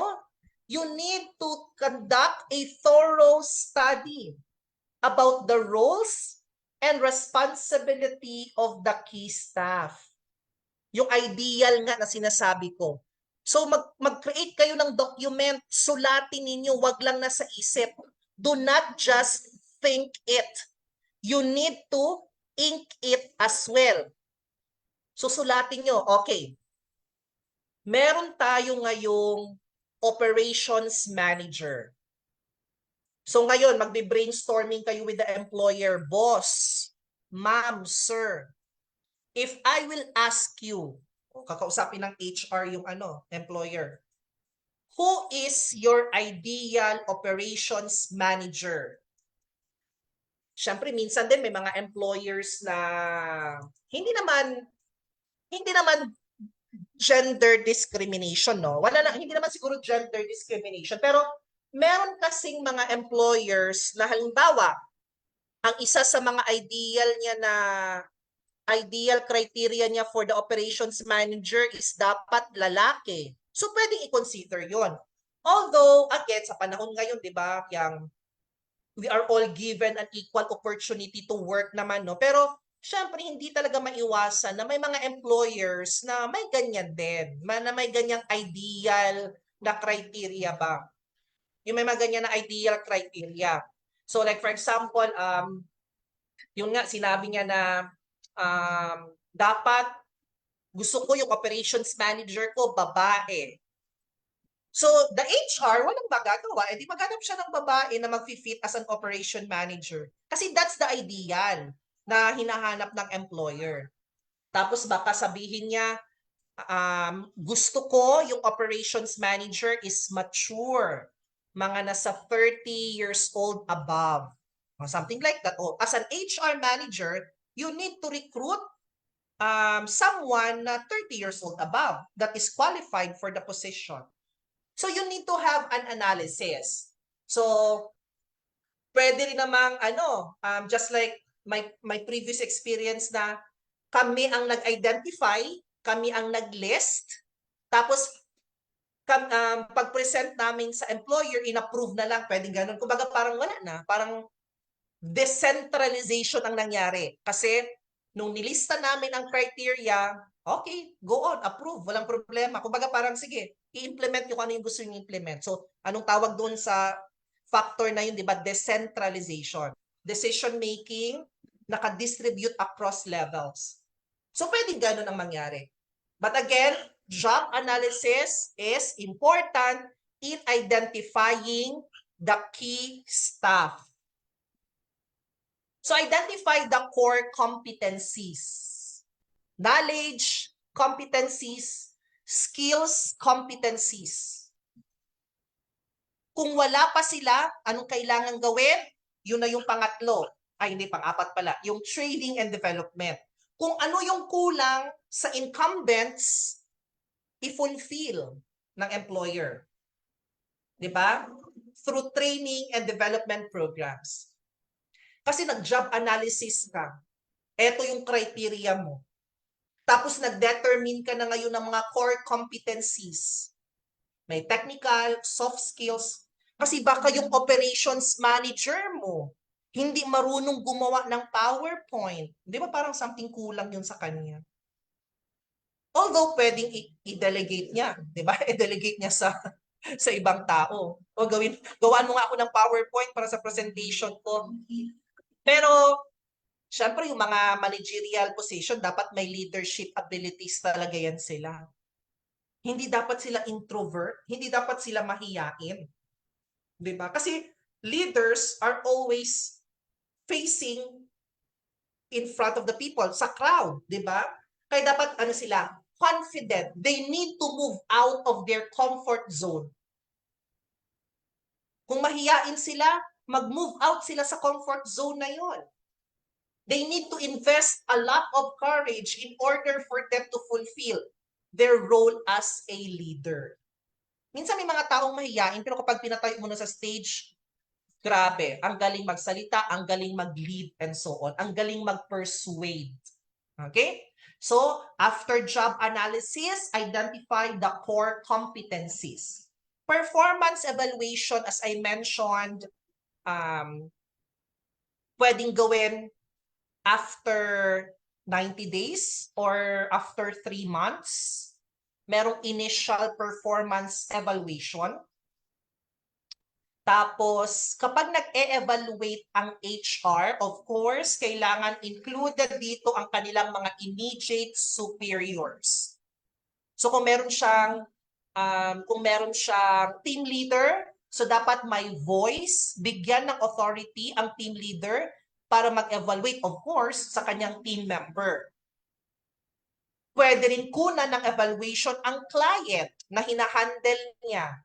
Like for example, outsourcing company. Etong agent na to, may naka-assign na client sa kanya, we can also get an evaluation from the client. Hindi lang dapat si HR ang mag-evaluate kasi parang ang mangyayari niyan, one-sided lang. Kasi syempre, minsan may mga HR din kasi na may favoritism and so on. At na-observe naman natin yan, di ba? So that's why gather different sources of evaluation. Tapos, bigyan nyo lang ng percentage or yung impact. Like for example, ang evaluation ng team leader is just 20%, ganon. Evaluation of the client is another 20%.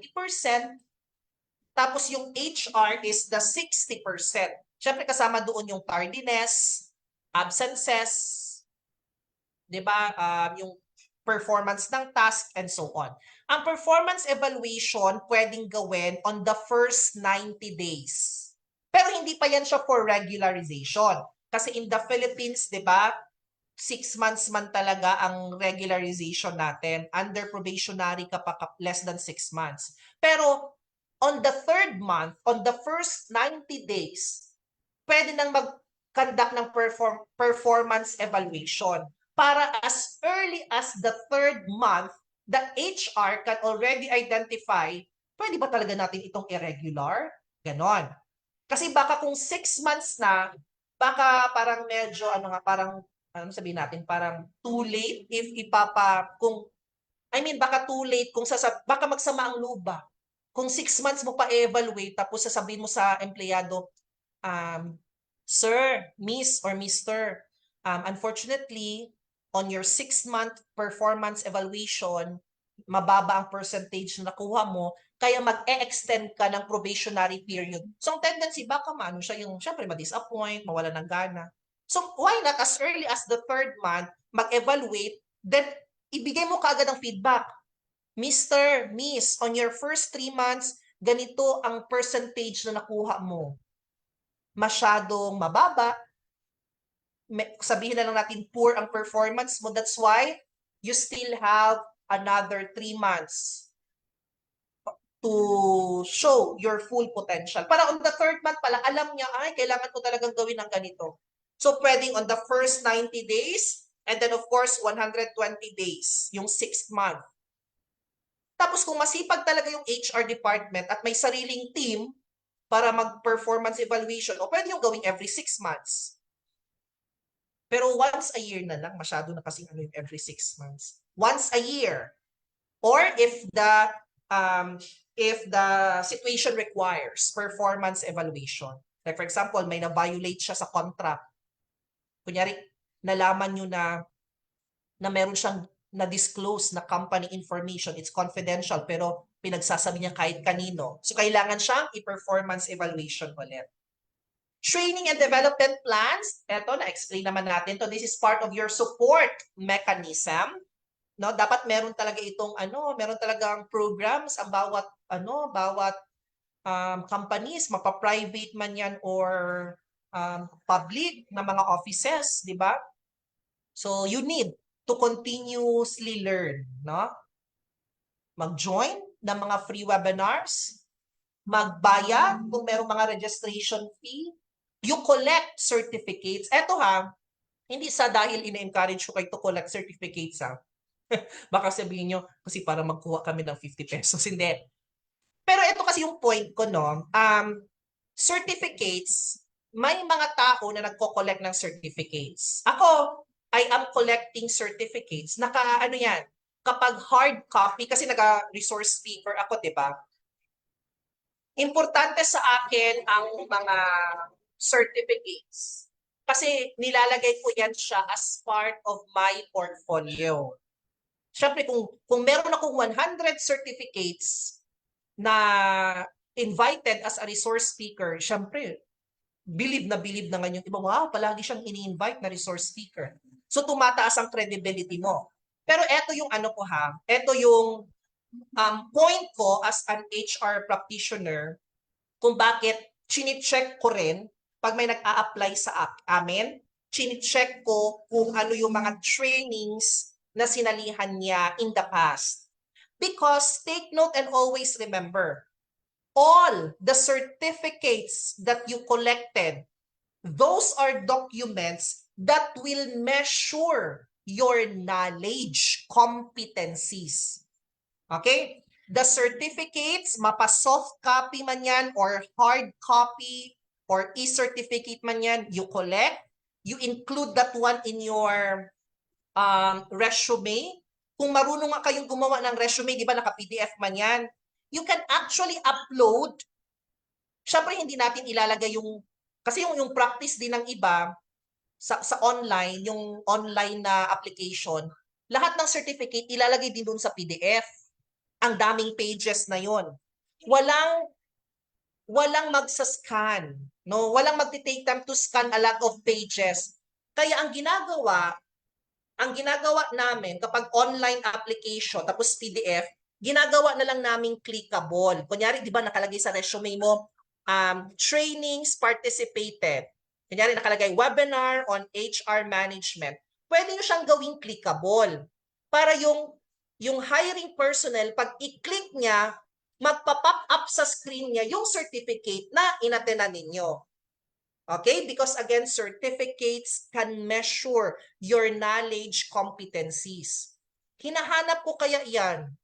Kung may, yung sa company that I worked before, pag nakalagay sa kanyang resume na nakaparticipate siya, may certificate siya of training about social media marketing, for example, hindi ako maniniwala agad-agad.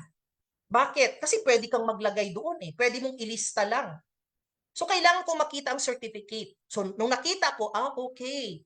Meron nga siyang certificate of training social media marketing. So, that piece of document will measure and prove na meron kang knowledge, competency. Kasi nag-invest ka ng time and effort joining learning activities like that. So again, guys, all your certificates, yung diploma ninyo will measure your knowledge. Hindi ang skills. In order naman for you to showcase your skills, dapat may portfolio. Kasi hindi mo lang pwedeng basta-basta sabihin. Kunyari, sinabihan ko kayo ngayon, guys, alam nyo ba, magaling akong kumanta. If I will just say it verbally na magaling akong kumanta, di ba hindi kayo maniniwala? Ano ang sasabihin nyo? Sample. No? Ipapasample nyo si Ma'am Piper. Because ang skill, para ma-measure at mapatunayan natin na skillful talaga tayo sa bagay na yan, to see is to believe. To hear is to believe. Hindi pwede mo lang sabihin na, Ma'am, magaling akong sumayaw. O sige nga, sayawan mo nga ako, di ba? Ganun lagi, we are always looking for an output. That's why if you are planning to showcase your skill, create your portfolio. In order for you to measure your knowledge, hindi lang mag-collect, attend and collect certificates. Makakatulong yan para mapatunayan na may alam ka. So paano ko mapapatunayan sa HR na may alam ako as a nurse? May alam as a nurse. Ipapakita ko yung diploma, bachelor's degree, no, Bachelor of Science in Nursing. So kung nakita ng HR, okay, may alam siya sa pagiging nurse. So that's why certificates are important. Kaya kung magjo-join kayo ng mga training and development na mga activities someday, it is important to collect and keep a file, a copy of all certificates that you have. Yung succession planning, no, kasi it's already 2:53 na. Succession planning, I already explained this one earlier. Ang HR department kailangan mag-create ng succession plan. Kailangan on the early stage pa lang i-identify na ang mga high potential employees na pwedeng i-groom at para i-groom na maging leader someday. So dapat alam na yan ng HR. Siyempre, may performance evaluation man, di ba? So, ma-identify na kagad ng HR, itong si Piper, no, may potential ito na maging hospital training officer. Kaya ang ginagawa sa akin dati ng chief nurse, sinasali niya ako sa mga head nurses meeting para mag-take note ng minutes. Sinabay niya ako dati, Piper, ipupull out niya ako. OR nurse kasi ako dati, operating room nurse. So minsan kasi hindi naman busy sa OR as compared with the ward. Kaya minsan sabi niya, Piper, walang schedule ng operation ngayon. May meeting ang mga head nurses. So ipupull out kita from your department para mag-take down notes ng minutes. And actually, that's her strategy in order for me na parang ma-expose sa community ng mga leaders of the hospital. So para maging comfortable ako ba with the head nurses, doon ako nag-start. Hanggang sa yun, kasi nga parang although hindi niya naman sinulat yung plano, pero nasa isip ng chief nurse na eto ang succession plan na gusto kong mangyari. I-groom ko na si Piper by joining meetings kasi plano ko sa kanya maging hospital training officer. At nangyari din naman. And the hospital provided us with masteral degree education. Pero extended ang aming contract. And it's okay. Inaccept ko naman. Feedback and coaching.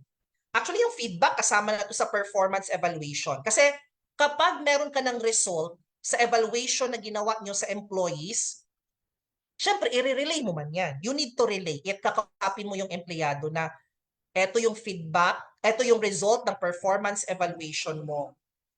Maraming negative comments about you. O, something. Sabihin nyo, honestly. Alam, hindi pwedeng mag-sugarcoat ka ng mga words. You direct to the point. Sabihin mo na, eto ang mga negative na feedback na nag-gather namin. Isa sa mga kasamahan mo, sinabi na palagi ka daw nag-a-undertime. Something like that. So, para mabago niya yon. And coach them. Di ba ang daming roles no, ng mga HR personnel?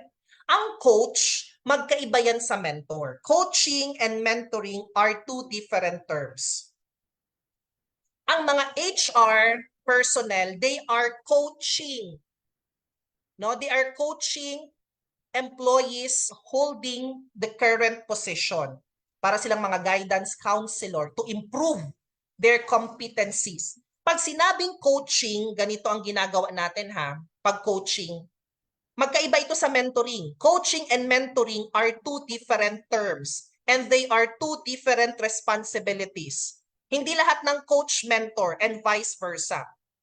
Kapag sinabing mentor, mentoring na lang muna tayo. Sa mentoring kasi guys, parang ginagawa natin ngayon ba? Parang mini-mentor ko na lang kayo na maging future HR personnel someday, di ba? Kasi nagbibigay ako sa inyo ng guidance, nagbibigay ako sa inyo ng mga insights. So I am sharing to you my knowledge and experiences. Mentoring yon. Kasi after this webinar, hindi ko naman kayo imo-monitor. Hindi ko na kayo babantayan kung ginawa ba ninyo yung sinasabi ko or hindi. Kasi I just mentored you. Yun ang mentoring. Pero pag coach ka, if you proclaim to yourself that you are a coach, may follow-up kasi. Kailangan mong i-monitor kung ginawa niya ba talaga yung sinabi mo. So that's the difference between the two. Basketball coach. Di ba yung basketball coach, nagbigay ng instruction, tapos kailangan gawin ng basketball player, tapos babantayan ni coach kung ginawa ba talaga ng basketball player na yon ang inutos mo sa kanya. That's coaching. May follow-up. Pero ang mentoring wala. Mag-advise lang siya. Pag nag-advise, that's it. End of relationship. Okay? Kaya ang mga HR personnel dapat mayroon kayong approach as a coach. Kasi kailangan nating i-guide. Kaya sabi ko sa inyo kanina, kailangan nating maging role model. Okay? And of course, continuous evaluation. So ito na yung similar na lang to sa sinabi ko sa inyo kanina na dapat meron kayong regular na performance evaluation. Tapos team building. Alam niyo ba sa mga like sa private hospitals for example, or yung mga minomonitor ng mga government agencies, like for example, yung DOH, ganyan, like hospitals. Alam niyo ang team building sa mga ganyang institutions, required yan. No? It is required. No? It is required. I mean, yung team building sa mga private companies, medyo hindi siya, parang na lang, initiation, mag-initiate na lang si employer na mag-allocate ng budget for team building, for camaraderie, and so on, ganyan, no? Pero sa ibang mga institutions like hospital, required yan ng DOH. Pag nag-inspect ang DOH, Department of Health, sa mga hospitals, tapos pupunta na sila sa HR, hahanapan sila ng documents. Patingin ng documents ninyo last 2023 na team building, ganon. Because it is required. Kaya sana ang mga private din, yung mga hindi minomonitor, kailangan nilang magpa-team building talaga. Kasi that's part of kumbaga realigning kung coordinated pa ba yung mga empleyado ninyo or hindi.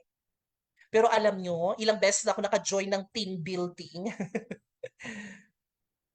Mga plastikan talaga minsan, no? I mean, during the team building, mag-open up ng mga sama ng loob sa ganitong staff. Pero pagbalik naman, no, pagbalik na sa workplace, ganun pa rin, walang pinagbago. Nag-team building na lang sila kasi para lang makaligo sa dagat. Okay? So as an HR manager, as an HR team, you need to do some continuous evaluation. Mag-evaluate at mag-evaluate. Kasi ang mga tao nagbabago from time to time. Alam niyo, yung mga empleyado, 'di ba? Mag-join kayo sa first Saturday ng February kapag pag-usapan natin ang training and recruitment, HR training and recruitment pa. That's first Saturday of February, I believe, no. Kasi alam nyo, yung base experience ko sa recruitment, yung merong pag ini-interview mo, angelic masyado ang approach nila. Napaka-angel. Tapos lahat ng sasabihin mo, mag-agree yan sila. Kunyari, tinanong mo siya, sinabihan mo na, is it okay for you to start? Ay, meron parang hindi ko napapansin yung comments sa wait lang.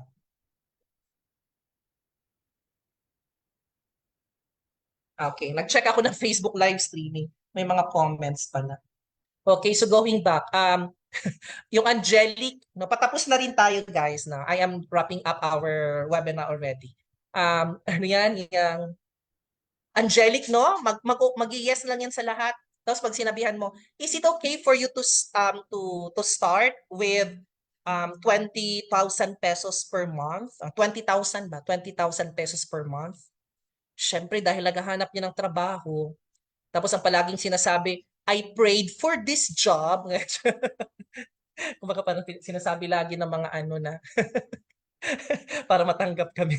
Palaging sinasabi na, yes po, it's okay for me to start with 20,000 pesos because I prayed to God. Alam mo, sa lahat ng na-interview ko, sinasama lagi si God talaga na matagal daw nilang pray ito. Kaya if given the chance na ma-hire, aalagaan nila, ganyan. Ganyan na lagi sinasabi.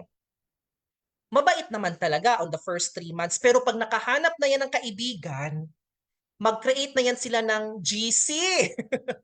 Mag-create ng group chat.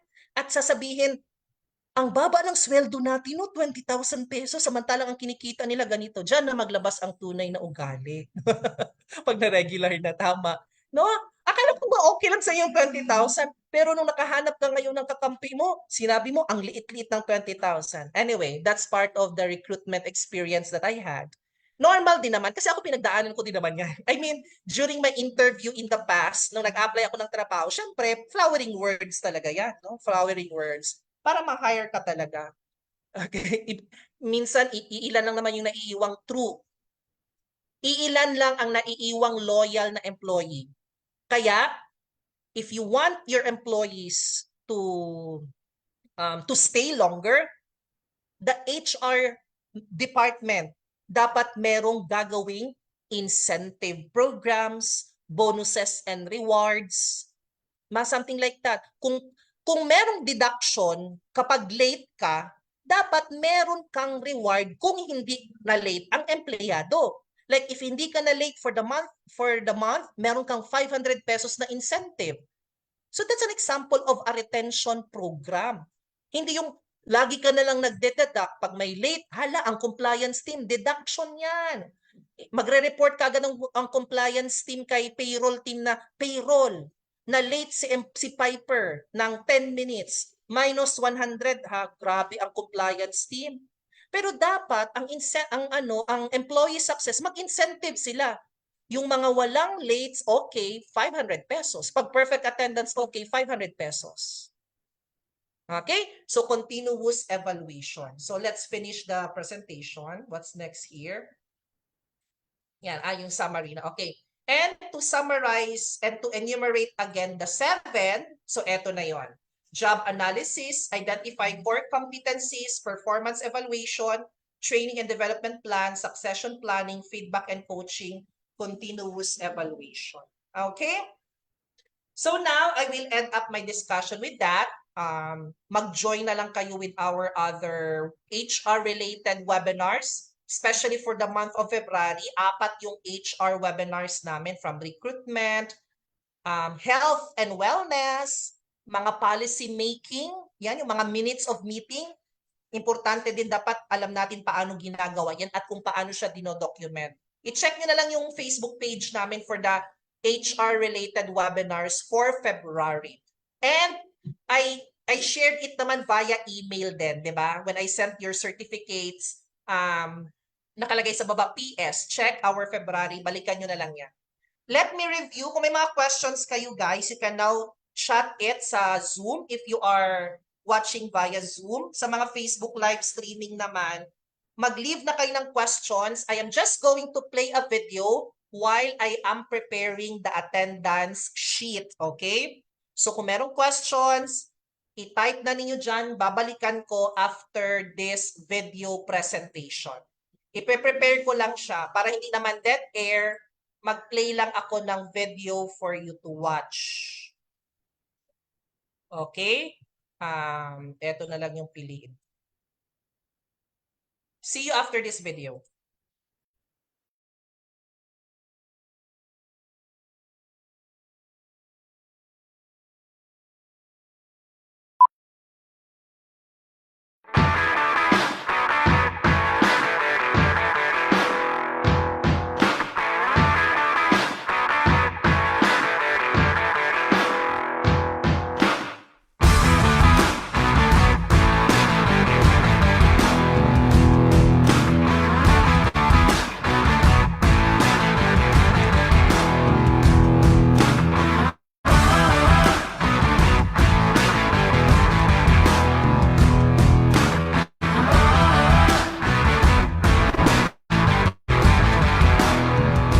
Let's all welcome Miss Piper Ramwang. The road to success is not easy to navigate. Yan yung lagi kong sinasabi sa mga participants. But, number 1, with persistent hard work. Number 2, well-founded drive. And number 3, unwavering passion. It is very promising to achieve your dreams.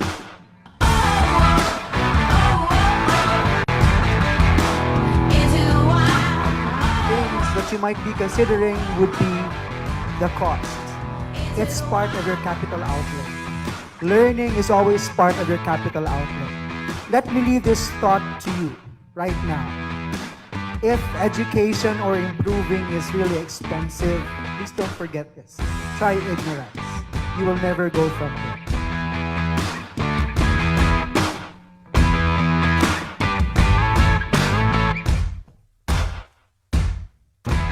Attending events like this is very important because you will continue to grow, you know.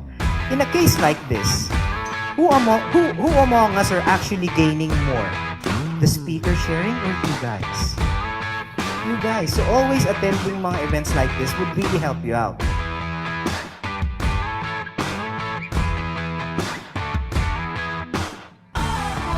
Your future is created by what you do today. Not by tomorrow, not by yesterday. So as much as possible, work hard.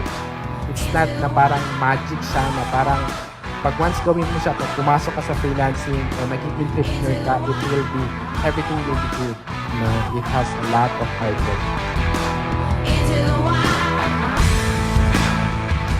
Personally, I'm encouraging everyone. So you get the benefit of how other online e-commerce, Filipino e-commerce people are also earning.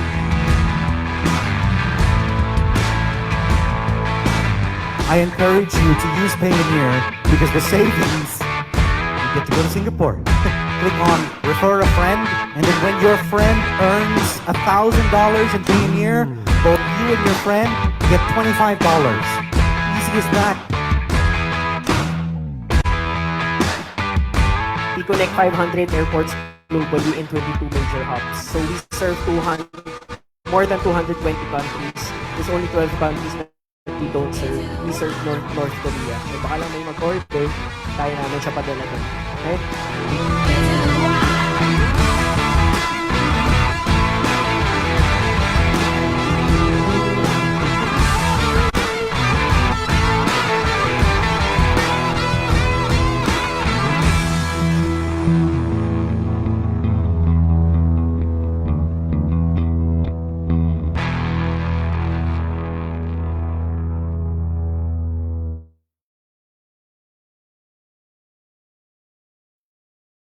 Okay, so so guys, I already posted the attendance sheet sa Zoom chat at saka sa Facebook live streaming. So all you need to do is just to fill up, no? Fill in the information needed, and especially to those who are planning to avail. Kasi meron kasing mga pahabol lang sila mag-a-avail, so that's also the sheet that you need to open. Kasi nandyan ulit yung process of availing the certificate of participation. But again, sa mga naka-avail na nung nagbayad na early, I already emailed. Sorry kung medyo na late lang kagabi because nga I was busy. Pero naka-email na ako per batch. So all you need to do is just to visit the link of the Google folder that I emailed to you. Tapos nakalagay doon. If in case na mali ang na-receive nyo or kulang or whatever, wala kayong na-receive, just email me. Gagawin namin later today, mamayang gabi. Okay? So mag-check lang muna ako before I will end. I will just scroll up. Dito muna ako sa Zoom kung baka merong mga important inputs na merong na-i-share. So maraming salamat sa inyong mga positive na mga comments here, like very informative, worth the time. Thank you. Mentoring is short time or term, then sa coaching is for long term. Ganun. Correct. Tama. Mentoring is short lang. Minsan minutes lang ito. Like business mentoring, ganun. Ang coaching, pwede namang hindi ganun ka long term. Pero ang coaching, pwede rin namang weeks lang din. Pero again, ang coaching is minomonitor kung ginawa nung taong yun yung sinabi mo sa kanya. Babalikan mo siya o kumusta, ginawa mo na ba? Yun yung trabaho ng coach. Hindi naman necessary na months or years. Pwede weeks din. Mayroon din naman po team building sa private kasi hinahanap ng institutional accreditation. Okay, that's good. Siyempre po para matanggap kami. Okay. Diba? I love bonuses. Kahit na nga po sa incentives and bonuses but still ungrateful pa din. Hanggang kailan po kaya valid ang e-cert namin? Actually, wala naman siyang expiration. Ang certificates na nare-receive nyo, if you notice, meron siyang serial number. So every webinar, it has a different serial number at hindi namin nilagyan ng expiration date ang certificate. Unlike with others, naka-experience ako niya na good for 1 year lang. Okay, kasi actually hindi naman kasi ito training This is just a knowledge sharing. Kaya why will I put expiration if I just shared knowledge, di ba? Buhay na buhay ang dugo pag may incentives. Ako din. Alam nyo, ginamit ko yung opportunity ko dati kasi merong sa HR na paramihan ng ma-refer. No? Paramihan ng ma-refer. Syempre, my network is medyo okay naman. Every time I will post, we are looking for, ang dami-daming mag-apply using my referral link. Kaya ako palagi ang top 1, may incentive na 4,000 kung ikaw ang top 1 referrer of the month. Ibig sabihin, ma-hire man or hindi, merong naka-count siya. Iba din yung incentive kapag na-hire. And that's also part of the HR incentive na programs na dapat nilang gawin. Okay, just invite your students, no, especially for the month of February. Whole month yan siya ng Saturday, puro HR-related webinars. Thank you din. Maraming nagpasalamat. Thank you. Okay, very informative and relatable webinar. More webinars to come, yes po. Thank you, ma'am. May nagsuggest dito na 8 hours. Why not? Di ba pwedeng whole day? Alam niyo, sanay talaga akong magsalita ng mahaba. No, yung medyo whole day. Kaya we can actually plan for that. Who knows, baka hindi na siya webinar like one day HR management na training talaga. Yung meron akong, kasi pag training kasi may nire-require kaming output. Kunyari, magte-training tayo ng HR management tapos gagawa kayo ng, sabihin na lang natin, may scenario. Kunyari, ako yung employer, I will give a scenario. Tapos gawaan nyo ng job description, something like that. Ang attendance sheet na post na po Okay, sige. Okay guys, if you still have additional questions, kasi it's already like past 3 na, no? It's already 3:15, 15 minutes late na tayo. Mas maganda po if training para sa promotion. Sige, i-consider ko itong mga nilagay nyo dito sa Zoom. Let me check again my Facebook live streaming. Thank you so much. Thank you din po. Wala namang questions dito. Pa-email na lang attendance sheet. Okay, I already commented. Kaya sa mga nasa Zoom ngayon, guys, yung mga nasa Zoom, you can again watch the webinar by going to our Facebook page, yung Ronald Piper Rambuanga, panoorin nyo lang doon ulit. Ang certificates sa mga nagbayad na in advance, na-email ko na kagabi hanggang madaling araw, winork out ko yan para mapadala ko sa mga nag-early pay. Pero yung mga nagbayad ngayon, yung ngayon lang nagpa-process ng certificate, later tonight, gagawin ko siya. Para bukas, pwede na rin yung magamit yan. Sa mga nag-avail today. So guys, maraming salamat po sa inyo. Kung wala kayong na-receive, check the spam or email us. Tapos, minsan kasi may nag-i-email sa amin na hindi na-receive. Tapos when I check, kasama naman siya sa email address na nalagay.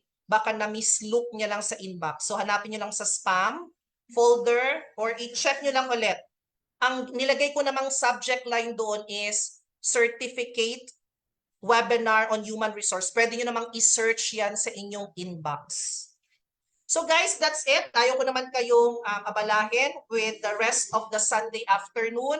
Let's just continue to communicate via my Facebook. Naka-flash naman yung aking email address and cell phone number for your questions.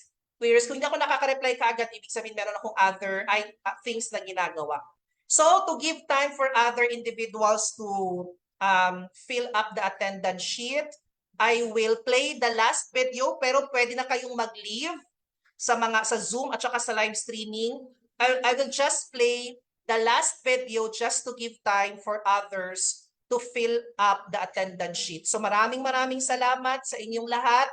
See you every Saturday for our free webinars. Maraming salamat po.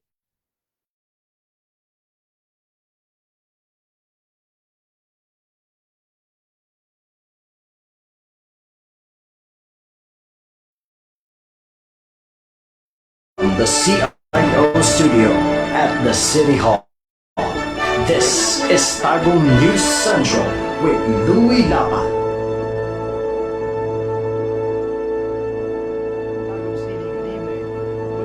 Prominence of the online economy, and with more people engaged in both buying and selling stuff on the internet, the city of Tagum is riding the waves to help online entrepreneurs make a mark in the online world, staying true to its mission of providing excellent employment and livelihood services to Tagumeños. The Public Education and Employment Services Office recently launched Project Boost, boosting online opportunities and services for Tagumeños. Beneficiaries were subjected to a 10-day rigid training given for free by the local government, giving them the tools and tricks of the trade to make them competitive in the online arena. Our correspondent Ziara Manalo begins our broadcast tonight with an in-depth look of Project Boost and how it prepares Tagumeño online entrepreneurs to laugh all the way to the bank. Here's the report. Bringing the online opportunities and services to Tagumeños is one of the new angles to the Public Education and Employment Services Office, or PISO, is eyeing for this year.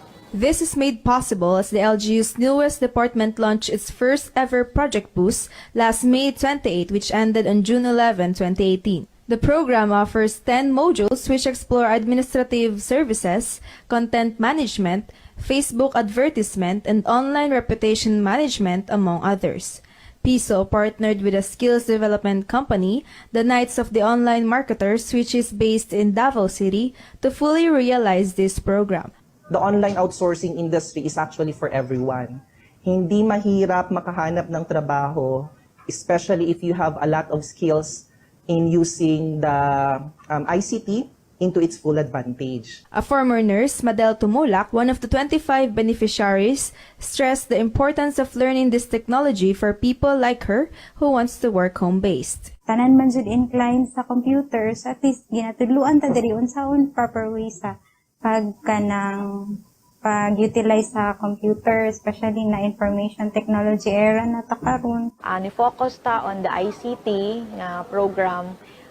Nag-elevate na jud ang peso na dili na siya the usual nga referral to establishment, referral to asa na mga employers, but now ni-embark tag another na it's a kulba sa mong part because it's the first time na ni-adapt ani nga program.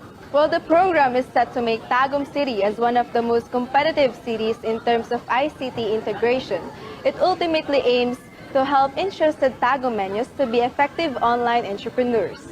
Reporting for Tagum News Central, Ziara Manalo, CIO Tagum.